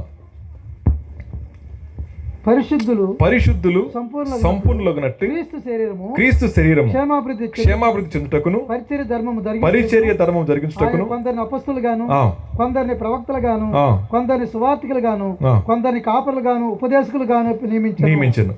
అందువలన మనం ఇంకా పసిపిల్లలమై ఉండి మనుషుల మాయోపాయముల చేత వంచనతోను తప్పు మార్గములాగు కుయుక్తితోను గాలికి కొట్టుకుని పోనట్లు ప్రతి ఉపదేశమునకు కొట్టుకుని పోవచ్చు అలల చేత ఎగరగొట్టబడిన వారమైనట్టుండగా ప్రేమ కలిగి సత్యం చెప్పుచు క్రీస్తు వలె ఉండుటకు అన్ని విషయాలు ఎదగాలన్నమాట. రెండోది పవిత్రత, దాంతో పాటుగా పరిపక్వతలోకి రావాలి. చాలా కాలంగా సువార్త వింటా ఉన్నాం. ఇప్పుడు కూడా మనం పరలోకమందున్న మా తండ్రి అంటే తప్పనట్లేదు. పరలోకమందున్నవాడు నా తండ్రి అవ్వాలంటే నాకు ఆయనకి సంబంధం ఉండాలి కదండి. దేవునితో సంబంధం లేకుండా డాడీ అన్నాం అనుకోండి, ఎలా ఉంటుంది? అర్థమవుతుంది కదా. సో పరలోకమందున్న మా తండ్రి అన్నప్పుడు సంబంధం లేకుండా పిలిస్తే చండాలంగా ఉంటుంది. ఈ దినాల్లో చాలామంది ప్రార్థన చెప్తారు కానీ సంబంధం లేకుండా చెప్తూ ఉంటారు. దేవునితో సంబంధం లేకుండా అలా మనం పిలుస్తూ ఉన్నప్పుడు ఎంత గాయపడుతూ ఉంటుందో. తర్వాత అంటారు, అక్కడ నీకు ఎలా ఇష్టం ఉందో ఇక్కడ అలాగే చావాలి ప్రభా. దేవుని ఇష్టం ఏంటంటే అంటే అందరూ అంతటా మారు మనసు పొందాలి. కానీ ఆ సంఘటన నా కుటుంబంలో జరగట్లేదు, కానీ పరలోక ప్రార్థన నేను చెప్పేస్తాను. సో మూడవదిగా అంటున్నాడు, మీరు క్షమించబడిన ప్రకారమే మీరు కూడా క్షమించాలనే మాట. రెండోది ఏమంటాడు? మీరు ఏ విధంగా క్షమిస్తారో అలాగే క్షమించబడతారనే మాట. అంత స్పష్టంగా దేవుడు తన ప్రార్థన మనం నేర్పిస్తూ ఉన్నప్పుడు ఆ ప్రార్థన గుర్తిరిగిన వారమై ఆ ప్రకారం జీవించకపోతా ఉంటే ఇప్పటికీ మనం దేవుని మీద తిరుగుబాటు చేసేవాళ్ళమే. నోవా అంటా ఉన్నాడు, నా 3 బిడ్డలను కూర్చోబెట్టుకొని నేను నేర్పించిన పాఠం ఏంటో తెలుసా అండి? బాబు, దేవుడు మనల్ని క్షమిస్తాడు, మనం కూడా క్షమించాలి. క్షమించే హృదయం లేకపోతే దేవుని చేత అంగీకరించబడవని చెప్పి ఉండాలి. లేకపోతే 120 సంవత్సరాల పరిచర్యలో ఎంతోమంది తిట్టుంటారు, వాళ్ళని ఎంతోమంది ఎదురు తిరుగుంటారు, ఎంతోమంది లెక్క చేసి ఉండరు. కానీ ఎక్కడా కూడా భావోద్రేకాల దగ్గరికి వెళ్లకుండా ప్రేమగా సహించారు, అంతవరకు సహించారు, చివరికి నమ్మి పడవెక్కడం జరిగింది. చాలామంది దినాలు అనుకుంటూ ఉంటారు, క్రీస్తునందు మృతులు ధన్యులు. ఎక్కడ రాస్తారు ఈ మాట? క్రీస్తునందు మృతులు ధన్యులు ఎక్కడ రాస్తారమ్మా? చచ్చిపోయిన తర్వాత రాస్తారు. ప్రకటనగా చచ్చిపోయిన తర్వాత రాయి మీద రాస్తారు మా ఊర్లో. ఒకసారి నా కళ్ళ ముందే ఒకడు కత్తి తీసుకొని ఒకడు మర్డర్ చేశాడు. ఆ తర్వాత చచ్చిపోయాడు. సమాధుల్లోకి వెళ్ళిన తర్వాత ఆ సమాధి మీద మంచి పోరాటం పోరాడాను, నా పరువు కడముట్టించాను రాసుకున్నాడు. ఫోటో తీసుకోలేదు కానీ గుర్తుపెట్టుకున్నాను. ఇటు పోరాటం చేసిన కత్తితోగా, అది మంచి పోరాటమా? పరిగెత్తిచ్చి బరిసె తీసుకొని ఎంటబడి నరికేడాడు, నేను చూశాను కళ్ళారా. అలాంటి వ్యక్తి చచ్చిపోయింది అంటున్నారు, మంచి పోరాటం పోరాడంట. ఇప్పుడు పాస్టర్ కింద బట్టి వాకింగ్ చెప్తున్నాడు, మన ప్రియులు పలానా వాడు ఎంతో మంచిగా బతికాడు. ఎలా బతికాడాడు? చచ్చిపోయినప్పుడు కూడా సత్యం చెప్పొద్దాడు. ఏం మాస్టర్ అండి? బతికేటు లేడుగా, బతికుండి కొడతాడు అనుకో, చచ్చిపోయాడుగా. ఇలాంటి నీచుడి కంటే అనొచ్చుగా, ఎన్నోసార్లు అవకాశం ఇస్తే మారేది అనొచ్చు కదా. గుర్తుపెట్టుకోండి, దేవుని కోసం రోషం కలిగిన వాడు సత్యాన్ని ప్రేమతో చెప్తాడు. బాబు, ఈ వ్యక్తి బతుకున్నప్పుడు తప్పు చేశాడు, ఇప్పుడు చచ్చి నరకానికి పోయాడు, అలా వెళ్ళకూడదండి అంటే మారు మనసు పొందాలి. చెప్పొచ్చు కలగా. ఆ రోజు కూడా అబద్ధం చెప్తే వినే వాళ్ళకి ఎలా ఉంటుంది చెప్పండి? ప్రేమ ఉండాలి కానీ సత్యాన్ని మాత్రమే చెప్పాలి. ఆ వ్యక్తి చనిపోయిన తర్వాత ప్రేమ కలిగిన వాడైతే ఏం సత్యం చెప్తాను చెప్పండి? బ్రతికినప్పుడు క్రీస్తుతో సంబంధం లేకపోతే చనిపోయిన తర్వాత వారి కోసం ఏడిస్తే లాభం లేదు. చదవండి ఒకసారి లూకాసు వార్త 16వ అధ్యాయం దగ్గరికి వద్దాం. లూకాసు వార్త 16వ అధ్యాయంలో అక్కడ యేసుక్రీస్తు ప్రభువారు చెప్పినటువంటి మాట చూసుకుందాం. లూకాసు వార్త 16వ అధ్యాయం బైబిల్లో అత్యంత శ్రేష్టమైన అధ్యాయం. ఎందుకంటే ఆ అధ్యాయంలో మాత్రమే నరకం యొక్క వాస్తవికత రాసి పెట్టారు. నోవా ఎంత స్పష్టంగా నమ్మాడో మనకు అర్థమైతే ఈ రాత్రి మనం ఈ మాటలు కూడా అర్థం చేసుకోవాలి. లూకాసు వార్త 16వ అధ్యాయం 19 చదువుకుందాం. నేను చదువుతాను. ధనవంతుడు ఒకడుండెను. అతడు ఓదా రంగు వస్త్రములను సన్నపు నార వస్త్రములను ధరించుకొని ప్రతి దినము బహుగా సుఖపడుచున్నాడు అనే మాట. ఓదా రంగు వస్త్రాలు లేదా సన్నని నార వస్త్రాలు అంటే మీకు అర్థమేంటి చెప్తాను. లెనిన్ క్లాత్ అంటారు, తెలుసా? లెనిన్ క్లాత్లు అంటారు. ఇప్పుడు తెల్ల చొక్కాలు వస్తే ఖద్దరు బట్టలు లెనిన్ అంటారు కదా, అవి వేసుకునేవాడు అనమాట. ఇప్పుడు అది వేసుకుని వస్తే నన్ను ఏమనబాకండి, అక్కడ రాసిన మాట మీకు చెప్తున్నాను. వేసుకుని వచ్చేవాడు జీవితకాలం అంతా ఎలా ఉన్నాడు అంటాడు, ఆయన సుఖపడుతున్నాడు. తర్వాత లాజరును ఒక దరిద్రుడు ఉండెను. వాడు కురుపులతో నిండిన వాడై ధనవంతుని ఇంటి వాకిట పడి ఉండి అతని బల్ల మీద నుండి పడు రొట్టె ముక్కలతో ఆకలి తీర్చుకొనగోరెను. అంతేకాక కుక్కలు వచ్చి వాని కురుపులు నాకెను. ఇది లాజరు యొక్క పరిస్థితి. ఈ వ్యక్తి అంటా ఉన్నాడు, ప్రభు చెప్తా ఉన్నారు, ఒక ధనవంతుడు ఉన్నాడు, ఒక దరిద్రుడు ఉన్నాడు. ఇద్దరు బతికే ఉన్నారు. కానీ ఒకడేమో సుఖంగా ఉన్నాడు, ఒకడేమో దుఃఖపడతా ఉన్నాడు. దుఃఖపడతా ఉన్నప్పుడు అక్కడ చెప్పిన మాట, వాడి కురుపులు కుక్కలు నాకిన అనే మాట. అంటే కుక్కను దొరికిన స్థాయిలో కూడా లేడు. చెయ్యి అనలేకపోతున్నాడు, పో అనలేకపోతున్నాడు. అది నాకుతూ ఉంటే నిస్సహాయంగా చూస్తూ ఉన్నాడు. ఇది లాజరు యొక్క పరిస్థితి. ఆ పరిస్థితిలో ఏం జరిగింది చదవండి. తర్వాత అంటాడు ఆయన, అతని బల్ల మీద నుండి ఆకలి తెచ్చుకుంటా ఉన్నాడు, కుక్కలు నాకెను. ఆ దరిద్రుడు చనిపోయి దేవదూతల చేత అబ్రహాము రొమ్మున అనుకుంటూ కొనిపోబడెను. ధనవంతుడు కూడా చనిపోయి పాతి పెట్టబడెను. అయితే మరణం ఎంత ఈక్వాలిటీ చూపిస్తూ ఉంటుందో, ఎంత గొప్ప ధనవంతుడైనా పాతి పెట్టాల్సింది భూమిలోనే, ఎంత దరిద్రుడైనా పోవాల్సింది మట్టిలోకే. మరణం దగ్గర ఎంత యూనిటీ ఉంటుందో, ఇద్దరు చచ్చిపోయారు, తర్వాత చదవండి ఎంత అద్భుతంగా ఉంటుందో. అప్పుడు అతడు పాతాళములో బాధపడుచు కన్నులెత్తి దూరము నుంచి అబ్రహామును అతని రొమ్మున ఆనుకొని ఉన్న లాజరును చూచి తండ్రివైన అబ్రహామా. చాలండి, ఈయన పిలిచిన పిలిపని చెప్పండి. తండ్రివైన అబ్రహామా. అబ్రహాం గారు ఎవరో తండ్రి? మరి ఈయన విశ్వాసేనా? విశ్వాసత ఎక్కడ ఉండాలా? ఆయన రొమ్మును ఆనుకుని ఉండాలా. బట్ ఎక్కడి నుంచి పిలుస్తున్నాడు వీడు? నరకం నుంచి ఏమని పిలుస్తున్నాడు? తండ్రి అయిన అబ్రహామా అనగానే వీడికి భాష వచ్చింది కానీ బతుకులేదు. భాష బాగా వచ్చింది, అర్థమవుతుందా? మనకు అర్థమయ్యే భాష చెప్పాలంటే వీడు ఇలాంటి మీటింగ్స్కి వచ్చి ఉండేవాడేమో, చర్చికి కూడా వెళ్ళేవాడేమో, భాషగా చెప్పే మాటలు వినేవాడేమో, కానీ మారు మనసు లేదు. ఈ దినాన్న క్రైస్తవులకు భాష వచ్చి బతుకులేదు. ఎలాగ చెప్పమంటారా? మా బోటోళ్ళు వస్తే ఏమంటారు? వందనాలు పాష గారు. అర్థమవుతుందమ్మా? ఎక్కడ పెడతారు వందనాలు. అంత మాత్రమే కాదు, పక్క తప్పుకుంటారు బాగా. సిగరెట్ కూడా చక్క వెనకాల పెట్టేసుకుంటారు. మేము కూడా నటించాలన్నమాట, వందనాలు బాబు అని వెళ్ళిపోవాలి. ఆ సిగరెట్ వెనకాల వెళ్తూ ఉంటుంది అనమాట. అటు వెళ్ళిపోక నేను ఏం చేస్తున్నాడు చెప్పండి, తాగుతూ ఉంటాడు. ఇప్పుడు నా ప్రశ్న, భాష వస్తే సరిపోదు, బతుకు మారాల. నేటి క్రైస్తవ సమాజం యొక్క సమస్య భాష వచ్చింది. ప్రైజులాడు తెలుసు, స్తోత్రం తెలుసు, ఆమెను తెలుసు, హల్లెలూయా తెలుసు, కానీ బ్రతుకులో మాత్రం క్రీస్తుకు స్థానం లేదు. ప్రియమైన వాళ్ళారా, ఆ ధనవంతుడు అంటాం, తండ్రివైన అబ్రహామా. తర్వాత నా యందు కనికరపడి తన వ్రేలి కొనను నీళ్ళలో ముంచి నా నాలుక చల్లార్చుటకు లాజరును పంపండి. చాలు.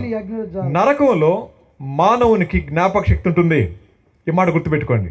ఈ రాత్రి ఈ ప్రాంగణంలో ఉన్న ఎవరైతే ఎప్పటికీ మారు మనసు పొందలేదో, ఒకవేళ అలాగే చచ్చిపోతే నరకంలో అందరు కనబడతారు. ఎవరు తెలుసా? ఇక్కడ ఉన్న మోకాలు కనపడతా ఉంటాయి. పరలోకంలో మారు మనసు పొందిన కూడా కనపడతారు. కనబడినప్పుడు, అయ్యా పాస్టర్ గారు, మరి అక్కడికి వచ్చారుగా, మీరు కొంచెం సహాయం చేస్తారంటే కుదరదు బాబు, అదైపోయింది. కనికరం దొరికేది భూమి మీదే, నరకంలో కాదు. వాడు స్పష్టంగా మాట అన్నాడు, తండ్రివైన అబ్రహామా నా మీద కనికరపడండి అనే మాట గుర్తుపెట్టుకోండి. నరకంలో అత్యంత బాధ కలిగించే విషయం అంటే తెలుసా అండి? జ్ఞాపకశక్తి అంట. ఎన్నిసార్లు దేవుడు అవకాశం ఇచ్చాడో, ఎంతమంది సేవకులను పంపించాడో, దేవుడు మాట్లాడినప్పుడు ఎలా నువ్వు నిరాకరించావు గుర్తొచ్చి నాలాంటి దౌర్భాగ్యుడికి తప్పదని చెప్పి గట్టిగా అరుస్తూ ఉంటారంట. గుర్తుపెట్టుకోండి, ధనవంతుడు అరుస్తున్నాడు కానీ వాడికి ఇంకా విడుదల లేదు. ప్రియమైన వాళ్ళారా, ఈ రాత్రి మీరు వింటున్నటువంటి మాటలు ఈరోజు విన్నా వినకపోయినా లోపల రికార్డ్ అయితే, ఒకానొక రోజు చనిపోయిన తర్వాత మారు మనసు లేకుండా చచ్చిపోతే అక్కడ అంటారు, సార్ మా ఊర్లో మీటింగ్స్ పెట్టారు సార్, వచ్చాను సార్, కూర్చున్నాను సార్, విన్నాను సార్, కానీ నాకు కోపం వచ్చింది సార్, అందుకే వినలేదు, అందుకే మారు మనసు పొందలేదు. గుర్తుపెట్టుకోండి, దేవుడు వ్యర్థంగా మాట్లాడేవాడు కాదు. దేవుడు మాట్లాడితే అర్థమవుతుంది. కాబట్టి గుర్తుపెట్టుకుందాం, జ్ఞాపక శక్తి ఉంటుంది అనే మాట గుర్తుపెట్టుకోండి. రెండో మాట, మూడో మాట దగ్గరికి వచ్చేయండి. ఆ లాజరును పంపించి నీటిని నా నాలుక మీద చుక్కేయండి అన్నమాట. బతుకున్నప్పుడేమో నాలుక తడారిపోలేదు, తాగుతూనే ఉన్నాడు. ఏం తాగాడో మనకు తెలియదు. కానీ చచ్చిపోయిన తర్వాత ఆ నాలుక తడుపుకోవడానికి ఎంత ప్రయాసపడతా ఉన్నాడో. ఈ రోజున ఎవరైతే సుఖం కోసం, ఎవరైతే శారీరక ఇచ్చలు తీర్చుకోవడానికి నోవహు దినాల్లో ప్రజల్లాగా జీవిస్తూ ఉన్నారో ఒకరోజు రాబోతా ఉంది. ఈరోజు జేబులో డబ్బులు ఉన్నాయి, నాలుగు తడుపుకుంటా ఉన్నావు, డబ్బులు ఉన్నాయి, సుఖంగా జీవిస్తూ ఉన్నావు. అక్కడ ఏమీ ఉండవు. దేవుని యొక్క మాట వినని కారణం చేత కాలిపోతా ఉన్నప్పుడు మనుషులు వచ్చి అరుపులని తెలుసా అండి? ఒక్కసారి మా పాస్టర్ గారిని పంపిస్తారా? ఒక్కసారి మా సేవకులు పంపిస్తారా? ఒక్కసారి మా అమ్మతో మాట్లాడిస్తారా? కుదరదు. కాబట్టి గుర్తుపెట్టుకోండి, నరకం వాస్తవమైంది. నరకాన్ని ఎవరు తప్పించుకోలేరు.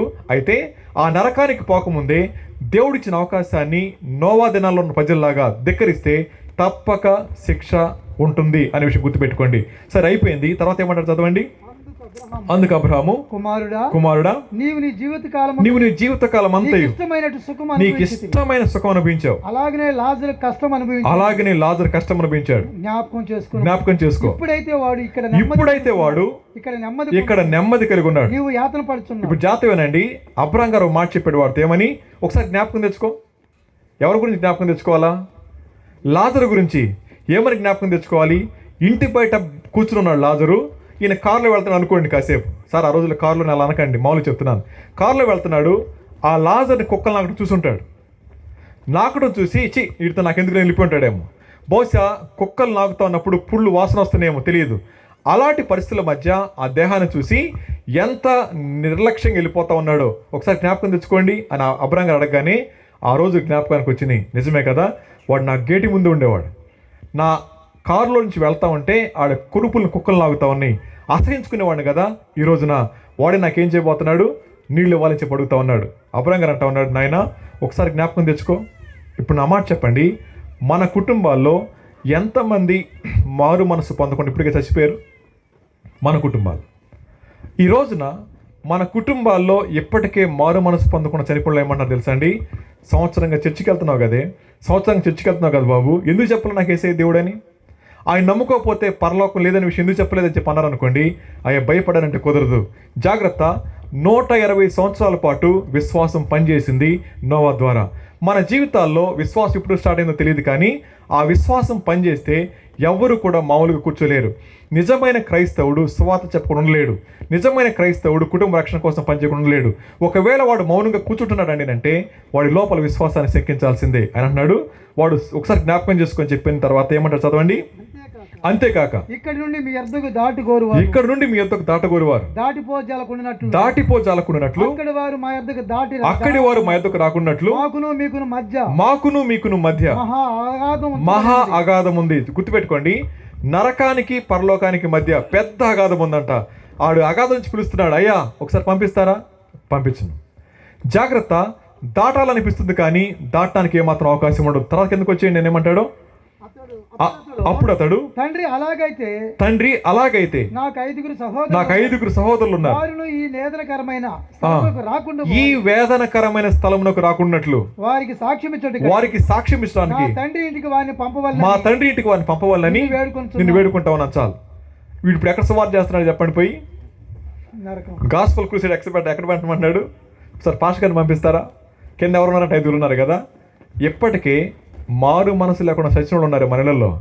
వాళ్ళు అంటారు, ఇది వేదనకరమైన స్థలం, నా రక్త సంబంధులు ఇంకా బతికి ఉన్నారు, వాళ్ళు ఇక్కడికి రాకముందే ఎవరన్నా పంపించండి అన్నప్పుడు ఈ ప్రేరేపణ వచ్చేది స్వార్థాన్ని బట్టి కాదు. ఈ రాత్రి ఆయన అంటాడు అబ్రహాం గారు, చెప్పడానికి చాలామంది ఉన్నారు, వింటే అక్కడికి వస్తారు, లేకపోతే దగ్గరికి వస్తారు. దేవుడు రాత్రి మనతో మాట్లాడుతూ ఉంది, మీతో కలుసుకోవాలని, మీతో మాట్లాడాలని చెప్పి పైన యాతన పడుతున్న వాళ్ళు అరుస్తూ ఉంటే ఆ అరుపులు వినపడుతున్నప్పుడు దేవుడు అవకాశం ఇస్తూ ఉన్నాడు. గుర్తుపెట్టుకోండి, అందరూ అంతటా మారు మనసు పొందాలన్నప్పుడు ఎవరిని ప్రేరేపిస్తాడో తెలియదు, ఎలా ప్రేరేపిస్తాడో తెలియదు. ఒక కరపత్రిక రావచ్చు, గోడ మీద వాక్యం కనబడవచ్చు, లేకపోతే ఇలాంటి వాక్యం వినొచ్చు. ఎలాగైనా సరే సువార్త మీ చెవికి అందుతూ ఉంది. చెవికి అందిన తర్వాత అది స్పందించకపోతే జాగ్రత్త, వేదనకరమైన స్థలంలో ముగించాల్సిందే. ఎంతోమంది సువార్తను నిర్లక్ష్యంగా చూసిన కారణం చేత చచ్చి నరకానికి పోతా ఉన్నారు. ఆ స్థాయికి వెళ్ళకూడదని చెప్పి నోవా ద్వారా ప్రభు 120 సంవత్సరాలు పరిచయం చేయించాడు. ఇప్పుడు నా ప్రశ్న, ఈ ప్రాంతానికి మొట్టమొదటిగా మిషనరీస్ వచ్చారంట. నేను చెప్తున్నప్పుడు విన్నాను నేను. వాళ్ళు ఇక్కడికి ఎందుకు రావాలా? ఎందుకు నడుచుకుంటూ రావాలా? మొదటగా ఇక్కడికి వచ్చినప్పుడు వాళ్ళ పాదాలకు బురద అయితే మన పూర్వీకులు కడిగేవాళ్ళంట. ఆ పూర్వీకులు కడుగుతూ ఉన్నప్పుడు మట్టి పోకపోతే కడిగేవాళ్ళని చెప్తా ఉన్నారు. ఎందుకంత ప్రయాసపడాలా? ఏదో మన దేశం కాని దేశం వచ్చి ఇక్కడికి వచ్చి మన మధ్యలో ఎందుకు సువార్త చెప్పాలా? ఎంత ప్రేమ కలిగినోడు కదా దేవుడు అండి. ఈ రాత్రి ఇక్కడ కూర్చోడం వల్ల చాలామంది దేవుని యొక్క ప్రేమ మీద తిరుగుబాటు చేస్తే ఆ దినాన్న ధనవంతుడికి తప్పలేదు.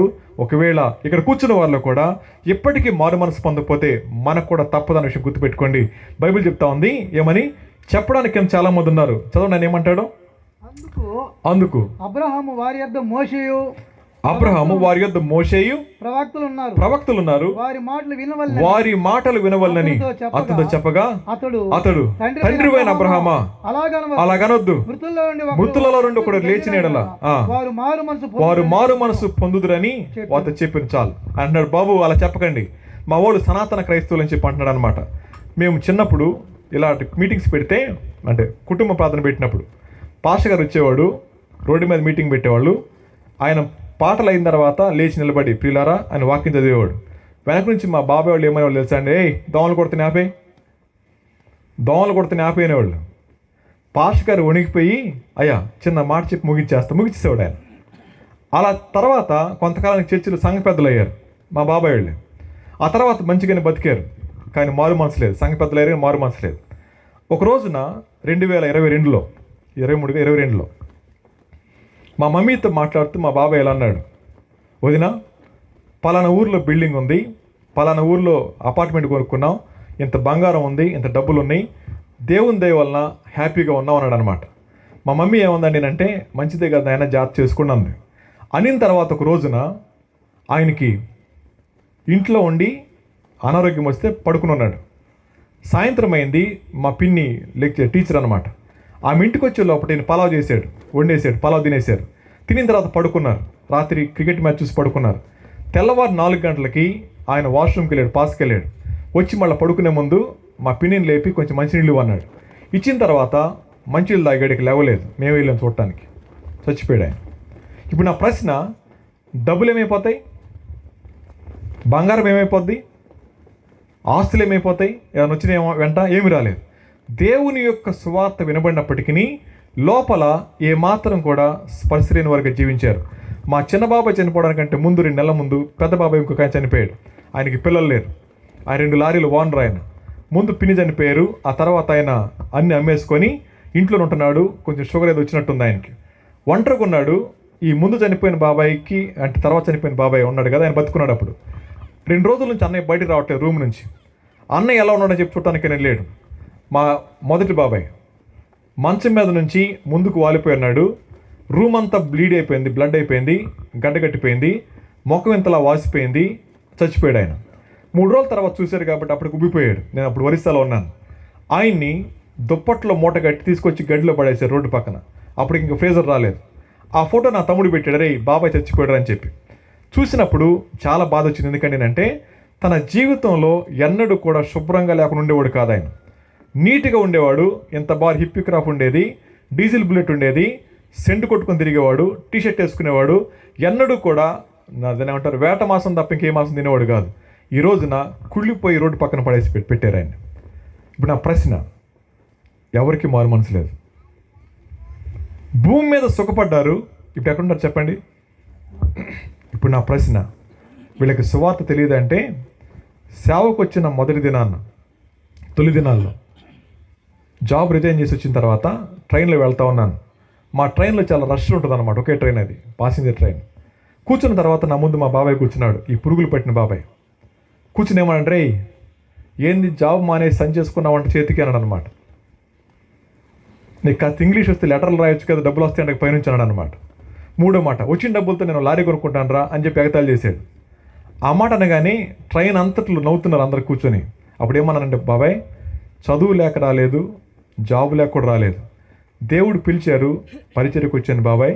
ఒకవేళ అడుక్కునే స్థాయి వస్తే మళ్ళీ జాబ్ చేసుకుంటా పోయి అనగానే అందరు ఎలాగే చెప్తారులే బాబాయ్ అన్నాడు అనమాట. ఇది మా బాబాయ్ పరిస్థితి. ఇప్పుడు చెప్పండి, అలాంటి బాబాయ్ కళ్ళ ముందే మూట కట్టి అక్కడ పడేస్తే దిక్కులేని వాడిగా అయిపోయాడు. ఇప్పుడు నా ప్రశ్న, దేవుని యొక్క మాట ఎలా మన చెవిని పడుతుందో మనకు తెలియదు, దేవుడు ఎప్పుడు మనతో మాట్లాడతాడో తెలియదు. కానీ ఆయన నమ్మదగిన వాడు, ప్రేమించేవాడు, అవకాశం ఇచ్చేవాడు. కాబట్టి ఈ రాత్రి మరొకసారి ఆ ప్రేమ కలిగిన మాటలు వింటా ఉన్నారు. దేవుడు ప్రేమించి అవకాశం ఇస్తా ఉన్నప్పుడు నోవా ప్రజల్లాగా తిరుగుబాటు చేయకుండా నోవాలాగా ఎవరైతే అప్పగించుకుంటారో వారు కాపాడబడతా ఉంటారు. బైబిల్ అంటా ఉంది, కింద చెప్పడానికి సాక్ష్యం ఇవ్వడానికి చాలామంది ఉన్నారు, వారి మాటలు వింటే వారు యాతన పడే స్థలానికి రారు, కానీ వారు మాట వినకపోతే నీ దగ్గరికి వస్తారని చెప్పాను. కానీ నరకంలో ఉన్న వారికి ఉన్న వేదన ఏంటో తెలుసా అండి? నా భార్య ఇంకా మారు మనసు పొందలేదు, నా భర్త ఇంకా మారు మనసు పొందలేదు, పొందితే బాగుండు అనుకుంటా ఉన్నారు. ఒకసారి ఒక మీటింగ్కి వెళ్ళాను. సో మీటింగ్కి వెళ్ళినప్పుడు నా ముందు ప్రసంగం చేసి ఆయన రాకపోతే కీబోర్డ్ వేసి ఆయన పిలిచి అన్నారు, అన్న సాక్ష్యం చెప్పన్నారు. సాక్ష్యం చెప్పమనగానే లేచి వచ్చి కూర్చొని సాక్ష్యం చెప్తా ఉన్నాడు అనమాట. లేచి చెప్తున్నాడు. ఆయన వయసు అప్పటికి 65 సంవత్సరాలు ఉంటాయి.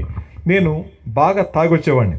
తాగొచ్చిన తర్వాత నా భార్య విశ్వాసి, రాత్రి 12 గంటలకు వచ్చేవాడిని. నా భార్య గడప దగ్గర కూర్చొని ఎదురు చూస్తూ ఉండేది. రాగానే నా అరుపులకి లేచి నిలబడి గబగబా కాళ్ళు కడుక్కొని నీళ్ళు ఇచ్చేది. ఏమనేదంటే ఏమండి కాళ్ళు కడుక్కోండి అన్నం పెడతానేదంట. రాత్రి 12 o'clockకి ఈయనేమని కూడా తెలుసా, లుంగి పైకి కట్టి ఏమే నాకు అన్నం పెట్టి ఎవరి దగ్గరికి వెళ్దామని అని చెప్పి దడిలో ఉన్న ముళ్ళ కంప తీసి వీపు మీద కొడితే రక్తం వచ్చి జాకెట్ చిరిగిపోయేదంట. అలా 22 సంవత్సరాలు కొట్టాడంట. 22 సంవత్సరాలు. మీరైతే నీ పాటికి పెట్ల ముందు పెట్టి చంపేసేటట్టు చూస్తున్నారు మీరు. ఆవిడ విశ్వాసులండి. ఇప్పుడైతే ఏం చేస్తా తెలుసా, మహిళా పోలీసు ఉంది కదా, అమ్మ మహిళా పోలీసురా, మా ఆయన కొడుతున్నామ్మ తీసుకెళ్ళు. 22 సంవత్సరాలు కొట్టాడు. ఆ అరుపులకి ఇరుగు పొరుగు వాళ్ళు లేచి దాచిపెట్టేవాళ్ళు అంట ఆవిడని. ఒక రోజున 22వ సంవత్సరంలో అనారోగ్యం వచ్చింది, బాలే చచ్చిపోయి స్థితికి వచ్చాడు. ఇలాంటి మీటింగ్ జరుగుతుంది. ఆవిడందంట, ఏమండి ఊర్లో మీటింగ్ జరుగుతుంది, పాస్టర్ గారితో ప్రార్థన చేపిస్తారండి అందంట. బాగుపడితే మళ్ళీ తాగుదామని చెప్పి వెళ్ళాడంట మీటింగ్. చివరిలో కూర్చున్నాడంట. భార్యని తన ఒళ్ళో పడుకోబెట్టుకుందంట. ఆయన్ని లేవలేకపోతున్నాడు. కూర్చుని ఆ మొఖం చూస్తున్నాడు. ఇటు చూడలేడు కదా, చూస్తున్నాడు అనమాట. నా బోటోడు వచ్చాడంట ప్రసంగికుడు. ఆయన అన్నాడు, రే తాగుపోతాడా, తాగటం కాదురా మారు మనసు పొందన్నాడంట. భార్య చూసి, ఏమే నువ్వు చెప్తున్నట్లేదు నాతో చెప్పిస్తావా అని గుర్తుతున్నాడంట. నిజంగానే ఆవిడ వెంటనే చేయాల పట్టుకుందంట. పట్టేసుకొని, ఏమండి 22 సంవత్సరాలు మన వైవాహిక జీవితంలో ఎన్నడూ కూడా మీరు కొట్టిన సంగతి మా పుట్టింటోళ్ళకే చెప్పలేదు. ఒకవేళ చెప్పేదాన్ని అయితే మీతో కాపురం చేసేదాన్ని కాదు. నా భర్త మారు మనసు పొందాలి, నా భర్త మేలు పొందాలి, ఆ ఒక్క విషయం తప్ప నాకు ఈ ఆశ లేదండి. నా భర్త గురించి బహిరంగంగా చెప్పి నవ్వులు పాలు చేసుకున్నంత పిచ్చిదాన్ని కాదని చెప్పాను. కానీ తన భార్య కన్నీళ్ళు చూసి మారు మనసు పొందాడంటాను. తన భార్య కన్నీళ్ళు చూసి ఆయన ఏమంటాడో తెలుసా అండి, నా భార్య ఆ పడినటువంటి శ్రమ ఆ ముందే నేను త్వరగా నమ్ముకున్నట్లయితే ఇప్పుడు బాగా పరిచయం చేసేవాడిని కదా. ఈ రోజున 65 సంవత్సరాల వయసులో నిరాటకంగా పరిచయం చేస్తున్నాను, ఖాళీ లేదని చెప్పి అంటున్నాడు. రీసెంట్గా పోయిన నెలలో ఆ ఊరి దగ్గరికి వెళ్ళినప్పుడు ఆయన ఎలా ఉన్నాడని చెప్పి అడిగాను. లేడండి ప్రభు దగ్గరికి వెళ్ళిపోయారని చెప్పి అన్నారు. ఆయన చనిపోయాడు, ప్రభు దగ్గరికి వెళ్ళిపోయారు. అలా ఆవిడ ఉంది. ఇప్పుడు నా ప్రశ్న, దేవుడు ఆ అక్కన ఆ ఇంట్లో పెట్టినందుకు తెలుసా, ఆ తాగుబోతు మారు మనసు పొందడానికి. ఆమె క్రైస్తవురాలు కాబట్టి, క్రీస్తుని చూపించింది కాబట్టి తాగుబోతు భర్త మారనివాడు మార్పు చెందాడు. ఇప్పుడు నా ప్రశ్న, మీరందరూ విశ్వాసులేనా? విశ్వాసులైతే మీ భర్తలు కూడా మారు మనసు పొందాలా. మారు మనసు పొందపడక అడ్డమేంటో తెలుసా అండి మీరే. నోవా అడ్డంగా లేడు, దేవుని కోసం అందుబాటులో ఉన్నాడు. ఎవరైతే దేవుని యొక్క పరిచయకు అడ్డంగా ఉంటారో వారి బ్రతుకు ద్వారా దేవుడు లోకానికి కనబడట్లేదు అన్నమాట గుర్తుపెట్టుకోండి. ధనవంతుడు చర్చికి వెళ్ళాడు కానీ క్రీస్తుని చూపించలేదు. లాజరు దేవుని తెలుసుకున్నాడు, చర్చికి వెళ్ళకపోవచ్చు కానీ పరలోకంలో ఉన్నాడు. ప్రియమైన వాళ్ళారా, ఈ రాత్రి ప్రభు మనతో మాట్లాడుతూ ఉంది, నా ప్రేమ నీకు చులకడైపోయింది, నేను ఇచ్చే అవకాశాలు వేస్ట్ చేసుకుంటా ఉన్నారు, ఇంకెంతకాలం వాళ్ళు పారిపోతారు.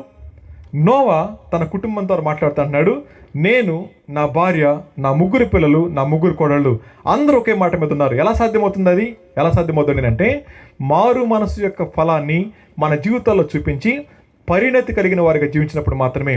ఎల్లప్పుడూ కూడా ప్రారంభంలో ఎలాగున్నామో అలాగున్నాం అనుకోండి, ఉపయోగం లేదు. కాబట్టి ఎఫెసీ సంఘంతో అంటున్నాడు ఆయన, మీరు ఐక్యత మాత్రమే కాదు పరిపక్వతలోకి రావాలన్నమాట. పరిపక్వతలోకి రావడం అంటే విశ్వాసానికి ఎదురయ్యే శ్రమ దగ్గర నిలబడగలగాలి అనే మాట. 120 సంవత్సరాల పాటు ఎన్ని మాటలు ఉంటారో కానీ ఎన్నడూ కూడా తన విశ్వాసాన్ని వదిలిపెట్టలేదు నోవా. మన జీవితాల్లో కొద్దిపాటి శ్రమ దగ్గర దేవుని మీద కోపం పెట్టుకొని దేవుడు పనిచేయలేదనుకొని చెప్పి ఇష్టమైన వారు తీసుకెళ్ళిపోరని చెప్పి అనుకొని బాధపడతా ఉంటే జాగ్రత్త, దేవుడు చూస్తూ ఊరుకోడు. రాత్రి ఒక మాట చెప్పాను కదా, అడవుల్లో సేవకి వెళ్ళినప్పుడు పాస్టర్ గారు నా మంచం దగ్గర కాపలా ఉండని చెప్పాను కదా, ఆ పాస్టర్ గారి వయసు అప్పటికి 33 years ఆయనకి. 2 ఆడపిల్లలు, వాళ్ళిద్దరికి నత్తి ఉండేది. ఆ 2 పిల్లలతో భార్య అనేది, ఏమండి మన పిల్లలకి చిన్న బంగారం కమ్మి కూడా లేదు కదా, మనం ఎందుకు ఇక్కడ ఉంటే వెళ్ళిపోదాం అనేది అనమాట. ఆయన ఏమనేవాడు అంటే, దేవుని కోసం ఖర్చు పెడదాం, ఏమైందిలే చెప్పనేవాడు. ఆయన చర్చికి ఎంతమంది వచ్చేవారు అంటే, నేను వెళ్ళిన ఆ రోజున 2 పిల్లలు వచ్చేవాళ్ళు. రాగానే ఆయన చేసే పని అంటే తెలుసా అండి, కొబ్బరి నూనె డబ్బా తీసుకొని నూనె పెట్టేవాడు, వాళ్ళకి తల దువ్వేవాడు, పౌడర్ డబ్బా తీసుకుని పౌడర్ రాసేవాడు, కాసేపు కూర్చోబెట్టి ప్రార్థన చేపించి బూందీ పెట్టి పంపించేవాడు. అది ఆయన చర్చి. చివరికి అయిపోయే సమయానికి ఒక ముసలావాడు వచ్చేది, దంపుడు బియ్యం తెచ్చుకొని ఇన్ని తీసుకొచ్చి ఇచ్చేది. అదే ఆయన యొక్క జీవితం. ఆ తర్వాత ఈయన వాళ్ళతో కూడా పనికి వెళ్ళిపోయేవాడు, కూలికి తీసుకుని వచ్చేవాడు. అలాంటి వ్యక్తి ఎవరో కింద స్పాన్సర్స్ ఉన్నారు అంటే, ఆయనకి నెలకు సరిపడా ఉల్లిపాయలు కందిపప్పు ఇవ్వడానికి ఒక 500 ఇచ్చేవాళ్ళు. 500 కోసం అని చెప్పి కొండలోంచి కిందకు వచ్చాడు. ఒక రాత్రి ఆ సరుకులు తీసుకుని వెళ్తా ఉన్నప్పుడు రాత్రిపూట దారిలో దొంగలు ఆపారు, పక్కూరోళ్ళే ఆపేసి, ఆయన చేతిలో చిన్న సంచి ఉంది. ఆ సంచి ఏంటండి అంటే, ఆ గ్రామానికి ఆటోలు వెళ్ళే కాదు, ఆ గ్రామానికి ఏ సౌకర్యాలు ఉండే కాదు, ఈయనకు చిన్న డొక్కు బండి ఉండేది. ఆ బండి మీదే అంబులెన్స్లా తిరిగేవాడు ఆయన, అందరిని చూపిస్తూ ఉండేవాడు. చర్చికి ఎవరు రారు కానీ ప్రతి పనికి వాడుకుంటూ ఉండేవాళ్ళు. ఒక రోజున వాళ్ళు ఏం చేశారండి అంటే, బాబు 10 రూపాయలు మేము దాచిపెట్టుకుంటాం, నీ దగ్గర దాచిపెట్టాడు ఆయన. తన బ్యాగులో 1200 రూపాయలు ఉన్నాయి, అంతే బ్యాగులో ఉన్నాయి. ఆ ఆపిన వ్యక్తులు అన్నారు, సంచి ఇస్తావా చంపేయమంటావా అన్నారు.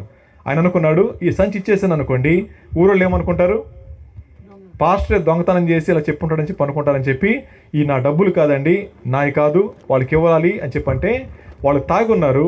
ఇలా డిస్కషన్ జరుగుతూ ఉండగా వెనకాల చూడొచ్చి తలకాయ మీద కొట్టేసి రాయి పెట్టి కొట్టగానే తలకాయ పగిలిపోయింది. ఆయన కింద పడి కొట్టుకుంటూ ఉన్నాడు. డబ్బులు తీసుకుని వెళ్ళిపోయారు. బస్సు కిందకు వస్తుంది. లైట్ వెళ్తులు డ్రైవర్ గారు ఆపి, సార్ ఇప్పుడు కొట్టుకున్నాడు సార్, చచ్చిపోయేటట్టున్నాడు, బస్సులో వేసుకెళ్దామని కండక్టర్ అన్నాడు. రే మనకెందుకు పోనీ అన్నాడు అనమాట. ఆ సేవకుడు అక్కడే చచ్చిపోయాడు. చనిపోయిన తర్వాత దరిదాపు ఒక 7 సంవత్సరాల తర్వాత మొన్న వెళ్ళినప్పుడు ఆ రోజున ఆయన ఆ గ్రామంలో అడుగుపెట్టినప్పుడు సంఘం లేదు, విశ్వాసం లేరు. ఈ రోజున ఆ గ్రామంలో 3 చర్చిలు వచ్చినాయి. ఆ ఊరంతా మారు మనసు పొందారు. వాళ్ళు ఇచ్చిన సాక్ష్యం ఏంటండి అంటే, మార్చి నుంచి శవాన్ని వాళ్ళ ఇంటికి ఇవ్వలేదు, వాళ్ళ ఊరికి తీసుకెళ్ళిపోయారు. ఏమన్నా తెలుసా, ఈ అన్న మా కోసం వచ్చాడు, ఈ అన్న మా కోసం పనిచేశాడు, మేము చర్చికి రాకపోయినా ఎప్పుడైనా మాట వినకపోయినా మమ్మల్ని ఎప్పుడు అసహించుకోలేదు, కాబట్టి ఆయన శవాన్ని మీకు ఇవ్వమని చెప్పి ఊరి ఎంట్రన్స్లో పెట్టుకున్నారు. ఆ శవం ఫోటోలు కూడా నా దగ్గర, ఆ సమాధి ఫోటో తీసుకొచ్చాను. సమాధి పెద్దది కట్టి పైన రేక్ షెడ్ కూడా వేశారు. ఆ సమాధి దగ్గరికి నిలబడేలా అనుకున్నాను. ప్రభా 33 సంవత్సరాల వయసులో వెళ్ళిపోయాడు ఆయన, 34 వయసులో. 2 పిల్లలు అనాథలు అయిపోయాం అనుకున్నాం, కానీ ప్రభు పట్టించుకున్నాడు, వాళ్ళు చదువుకుంటున్నారు ఆ పిల్లలు. నా ప్రశ్న, ఒక వ్యక్తి క్రీస్తు కోసం నిలబడితే ఈ భూమి మీద తన జీవితం ఆగిపోవచ్చేమో, కానీ తను చూపించిన విశ్వాసం భావితరాలకి అది మేలుకరంగా ఉంటుంది. ఆయన ఊహించలేదు ఆ గ్రామస్తులు మారు మనసు పొందుతారని, ఆయన ఊహించలేదు మరొకరు చర్చి పెడతారని చెప్పి. కానీ ఈ రోజున గ్రామం అంతా నడుస్తూ ఉన్నప్పుడు ప్రతి కుటుంబంలో యేసు ప్రభు దేవుడు అనే మాట వినబడుతున్నప్పుడు ఎంత సంతోషం చెప్పండి. ఊహించారా? ఒక వ్యక్తి క్రీస్తు కోసం నిలబడితే ఆ వ్యక్తి ద్వారా జరిగించే కార్యాలు అద్భుతమైనవి. ప్రభు అంటా ఉన్నాడు, నోవా నిలబడ్డాడు కానీ ఎవరు మారు మనసు పొందలేదు.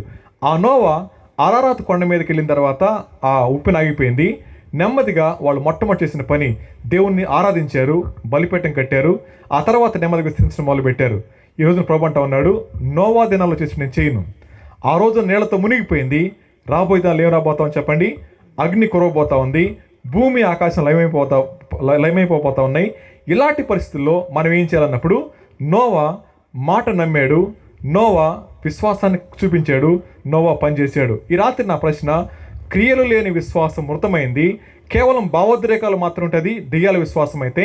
మన నుంచి ప్రభు ఆశిస్తూ ఉంది, విశ్వాసం పనిచేస్తుంది అనే మాట. ఇప్పుడు నా ప్రశ్నకి సమాధానం చెప్పండి. ఎంతకాలం అయింది యేసు ప్రభు నమ్ముకొని మీరు? ఎంతకాలమైంది?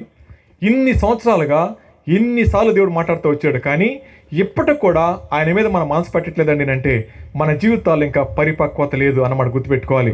బిడ్డ పుట్టాడు, ఎంతే ఉన్నాడు, 10 సంవత్సరాలు వచ్చినాయి, 20 సంవత్సరాలు ఎంతే ఉన్నాడు. ఆనందంగా ఉంటుందా మనకి? ఎంతే ఉన్నాడు, పెరగట్లేదు. ఆనందంగా ఉంటుందా? ఉండదు కదా. ఎంతకాలమైంది సువార్త గ్రామానికి వచ్చి, ఎంతకాలమైంది సేవకులు మన గ్రామాలు అడుగుపెట్టి, ఇప్పటికి కూడా మారు మనసు పొందిన వారు మన ఇంట్లోనే ఉంటే, మారు మనసు పొందిన వారు మన పక్కనే ఉంటే, మారు మనసు పొందిన వారికి పనిచేసి పెడుతున్నామండి అంటే ఎంత దౌర్భాగ్యం చెప్పండి. ప్రభు అంటా ఉన్నాడు, భారం కలిగిన వారు బాధ్యత కలిగి జీవిస్తారు, బాధ్యత కలిగిన వారు బ్రతుకు చూపించుకుని ఉండలేరు. మన బ్రతుకులో ప్రభు లేకపోతే మన జీవితం వ్యర్థమైందే. నోవా తన సహనాన్ని 120 సంవత్సరాల పాటు చూపించాడు. నోవా తన విశ్వాసాన్ని చివరి వరకు కాపాడుకున్నాడు. నోవా దేవుని వాగ్దానాన్ని నమ్మాడు, దాని ఫలాన్ని చూశాడు. ఈ రాత్రి ప్రభు అంటా ఉన్నారు, ఒకవేళ నీ సమయంలో ఆయన రాకపోవచ్చేమో, కానీ నీ విశ్వాసం, నీ ప్రార్థన, నీ పట్టుదల తప్పకుండా ఎవరి మీద నువ్వు కన్సర్న్ చూపిస్తా ఉన్నావో వారిని పరలోకంలో చూస్తావని చెప్పి మాట్లాడుతూ ఉంది. ప్రియమైన వాళ్ళారా, దేవుడు అన్యాయస్తుడు కాదు. ఆ దినాన్న పాపాన్ని అసహించుకునేటువంటి దేవుడు ఈ రోజును కూడా అసహించుకోవడానికి ఇష్టపడలేదు. అందుకని 3వ మాట చూడండి ఒకసారి. ఎఫెసీయులకు రాసిన పత్రిక ఆయన చెప్పినటువంటి మాట 4వ అధ్యాయంలోనే 17వ వచనం చదువుకుందాం. 4:17. కాబట్టి అన్ని జనులు నడుచుకున్నట్లు మీరు ఇక మీద నడుచుకోవలదని ప్రభువునందు సాక్ష్యం ఇస్తా ఉన్నాను. వారైతే అంధకారమైన మనస్సు గలవారే, తమ హృదయ కాఠిన్యము వలన తమలోనున్న అజ్ఞానము చేత దేవుని వలన కలుగు జీవములో నుండి వేరుపరచబడిన వారై తమ మనస్సునకు కలిగిన వ్యర్థత అనుసరించి నడుచుకుంటా ఉన్నారు. వారు సిగ్గులేని వారై ఉండి నానా విధమైన అపవిత్రతను అత్యాశతో జరిగించుకుంటకు తమను తామే కాముకత్వమునకు అప్పగించుకునేది. అయితే మీరు యేసును గూర్చి విని ఆయన యందలి సత్యము ఉన్నట్లుగానే ఆయన యందు ఉపదేశింపబడిన వారైనట్లా మీరు అలాగున క్రీస్తును నేర్చుకున్నవారు కాదు. 3వది పవిత్రత కావాలి. ఒక వ్యక్తి కుటుంబాన్ని కాపాడుకోవాలి అంటే 1 ఐక్యత కావాలి, 2వది పరిపక్వత కావాలి, 3వది పవిత్రత కావాలి. ఈ 3 కుటుంబంలో లేకపోతే ఆ కుటుంబం దేవునికి లోబట్టడం సాధ్యం కాదు. ఇప్పుడు నా ప్రశ్న, కుటుంబ యజమానిగా నా బిడ్డలకి, నా భార్యకి ఎలా ఉండాలి చెప్పండి? ఐక్యతను చూపించేవాడుగా ఉండాలి, పరిపక్వత కలిగి జీవించాలి, 3వదిగా పరిశుద్ధతగానే కనపడాలి. నాలో లేని దాన్ని నా పిల్లలు ఆశిస్తే రాదు, నాలో లేని దాన్ని నా భార్యలు ఆశిస్తే రాదు. కాబట్టి విశ్వాసులమైన మనం ఏది నేర్చుకుంటున్నామో చూపించగలుగుతూ ఉండాలి. నోవా నేర్చుకున్నాడు, నోవా చూపించాడు, నోవా గెలుచుకున్నాడు కుటుంబాన్ని. ఈ రాత్రి ప్రభు అంటా ఉన్నారు, నీ కుటుంబం పట్ల నీకున్న బాధ్యత ఏంటి? ఆ బాధ్యత దగ్గర నువ్వు కనుక పని చేయకపోతే ఒకనొక రోజున పరలోకానికి నువ్వు రావచ్చేమో, కానీ పరలోకంలో నెమ్మది ఉండదు అన్నమాట. ఓ పాస్టర్ గారు అన్నారు, ఆయనకు దర్శనం వచ్చిందంట, కళ వచ్చిందంట. ఆ కళలో ఏమైందని నేనంటే, పరలోకంలో ఒక మూల కూర్చొని ఏడుస్తున్నాడు అంటే, ఈయన ఒక మూలను కూర్చుని, అదేంటి నువ్వు పరలోకం వచ్చావు ఎందుకు ఏడుస్తున్నావు అండి అంటే, కొంచెం కష్టపడి ఉంటే నా కుటుంబం కూడా వచ్చేదిగా, కొంచెం భారం కలిగి ఉంటే నా భార్య మారుమనసు పొందేది కదా, కొంచెం భారం కలిగి ప్రార్థన చేసి ఉంటే నా బిడ్డలు మారుమనసు పొందేవాళ్ళు కదా, నా మట్టుకు నేను మారుమనసు పొందాను కానీ నా కుటుంబం పాడైపోయింది. చదవండి ఒకసారి కొరింథీయులకు రాసిన మొదటి పత్రిక. ఎంత అద్భుతమైన మాట ఇక్కడ హెచ్చరిక రాయబడింది, చదువుదాం.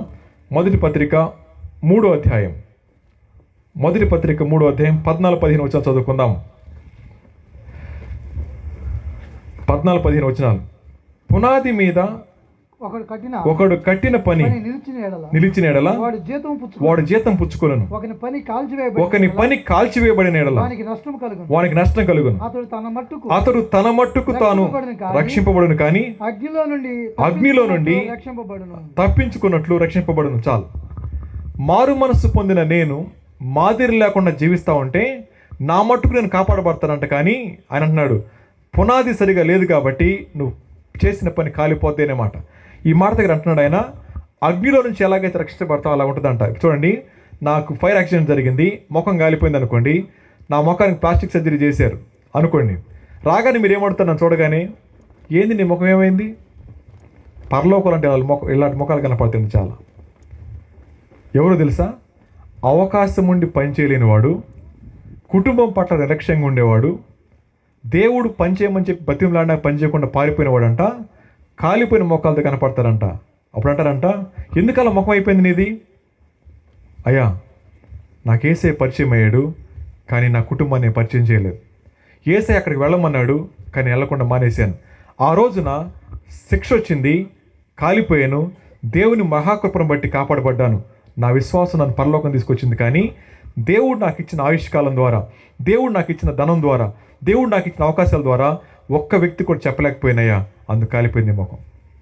ఇప్పుడు నా ప్రశ్న, దేవుని దగ్గర బహుమానం వచ్చేది అవకాశం ఉన్నప్పుడు నోవాలాగా పనిచేస్తే, దేవుని దగ్గర బహుమానం వచ్చేది దేవుడు ఏది చెప్పాడు దానికి లోబడితే, దేవుని దగ్గర బహుమానం వచ్చేది అంతవరకు నమ్మకంగా ఉంటే. ఇప్పుడు నా ప్రశ్న ఏంటంటే, నోవా తన కుటుంబంతో కలిసి మనతో మాట్లాడుతూ అంటున్నాడు, నేను నా కుటుంబం ప్రభు దగ్గర ఉన్నాం. మరి నీవు నీ కుటుంబం?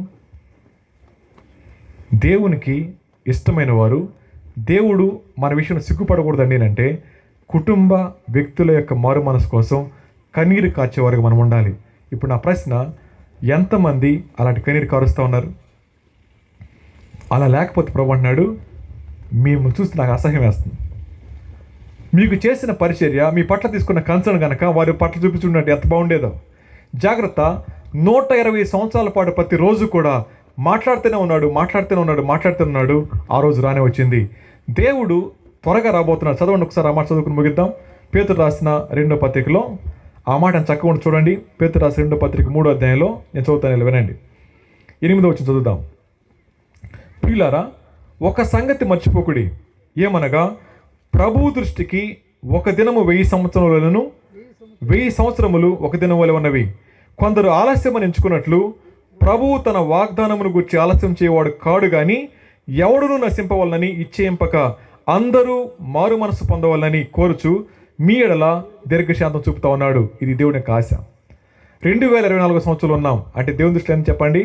2 రోజుల 24 గంటలైంది, అంతే. 2 రోజులు అయింది.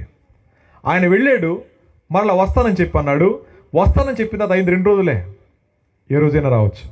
దేవుని యొక్క అక్కడ ఆలస్యం కాదు. ఆయన అంటున్నాడు, మీ ఎడల దీర్ఘశాంతం చూపిస్తూ ఉంది, మీరు మారు మనసు పొందాలని చెప్పి. నేను కాలేజీలో పనిచేస్తూ ఉన్నప్పుడు నా రూమ్లో నాగమల్లేశ్వరరావు అని ఒక అబ్బాయి ఉండేవాడు. వాడు స్టేట్ కబడ్డీ ప్లేయర్. ఆడు నా రూమ్లో ఉండేవాడు. అప్పుడు నాకు పెళ్లి కాలేదు. వాడికి రోజు ప్రభు గురించి చెప్పేవాడిని. ఎంత బొట్టు పెట్టుకొచ్చేవాడు, ప్రభు గురించి చెప్పేవాడిని. వాడు ఏమనేవాడు అంటే, సార్ నాకు దేవుడు అవసరం లేదు సార్, నేను కష్టపడి చదువుకుంటాను సార్. మా నాన్న చచ్చిపోయిన తర్వాత నేను ట్రాక్టర్ తోలుకుంటూ వచ్చిన డబ్బులతో ఫీజు కట్టుకొని మా చెల్లిని చదివిస్తున్నాను సార్, నేను చదువుకుంటున్నాను సార్, మా అమ్మని చూసుకుంటున్నాను సార్, నేనేం తప్పు చేశాను సార్ అనేవాడు అనమాట. ఆ తర్వాత కొంతకాలానికి అది కాదు, మళ్ళీ తప్పు చేస్తేనే పాపి కాదురా, మనం పాపులంగా పుట్టామంటే సార్ మీరు ఇలాగే చెప్తారు సార్, ఆయన మీరు సార్ కాబట్టి విన్నాను సార్, లేదా తినేవాడిని కాదు సార్ అని అనమాట. ఆ తర్వాత కొంతకాలం అయిపోయింది, అలాగే మాట్లాడుతూ ఉన్నాను. ఒక రోజున, సార్ మా ఊళ్ళో రాయి పెడతాను సార్, నేను ఇల్లు వస్తాను, సెలవు ఇవ్వండి అన్నాడు అనమాట. రాయి పెట్ట వెంటంటే మాకు అది ఆచారం సార్ అని చెప్పన్నాడు. సార్ వెళ్ళిపోయాడు. ఒకరోజు దీపావళి వచ్చింది, కాలేజీ సెలవు ఇచ్చాం. సెలవుగానే హాస్టల్ నుంచి వెళ్ళిపోతున్నాడు వాడు. మళ్ళీ ఎక్కడికి వెళ్తున్నారు అన్నాను. సార్ ఇంటికి వెళ్తున్నాను సార్ అని చెప్పన్నాడు. చేతిలో బూందీ పొట్ల ఉంది, కొంచెం బెటర్ అన్నాను. నవ్వన్నాడు, సార్ నాకే సరిపోదు సార్ ఇది అన్నాడు అనమాట. అయిన తర్వాత సరే జాగ్రత్త, మళ్ళీ రేపు పొద్దున వచ్చేసి సెలవు అయిపోగానే చెప్పన్నాను. వెళ్ళాడు.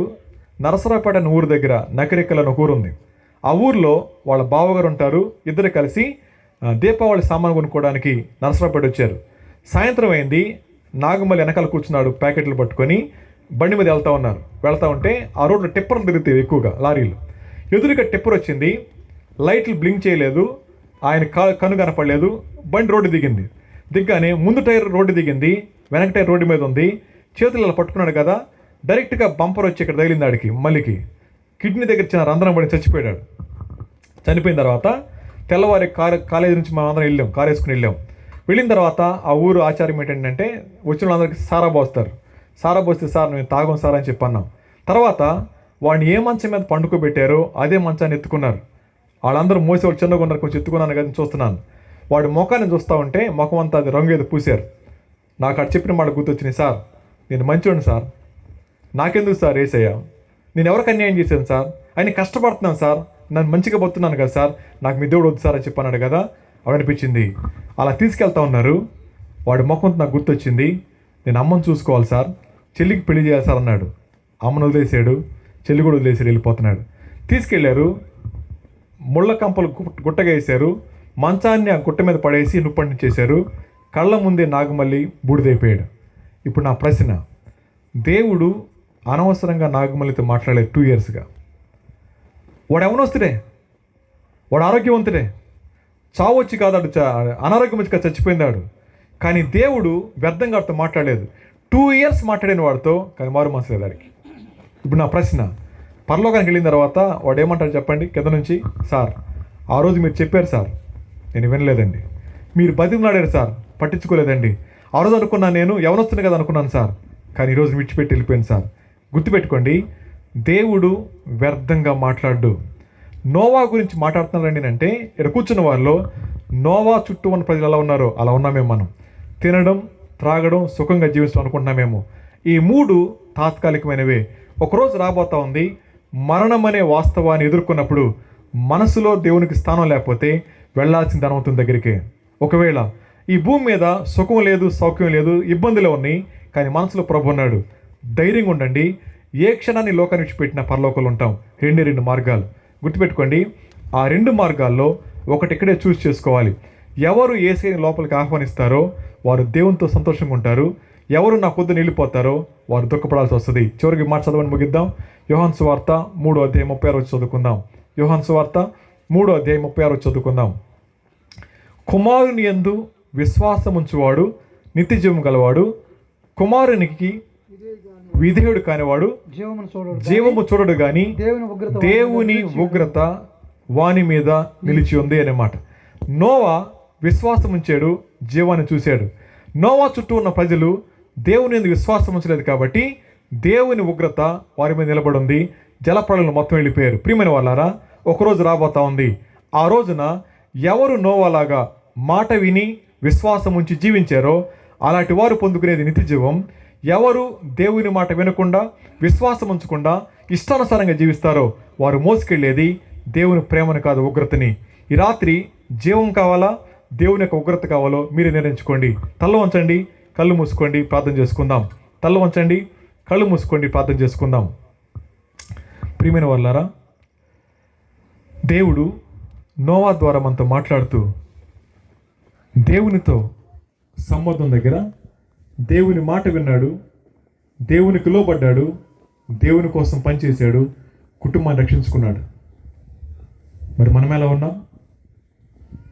ఈ రాత్రి కళ్ళు మూసుకొని ప్రార్థన లేకపోతున్న మనం మన కుటుంబాన్ని ఒకసారి జ్ఞాపకం చేసుకోండి.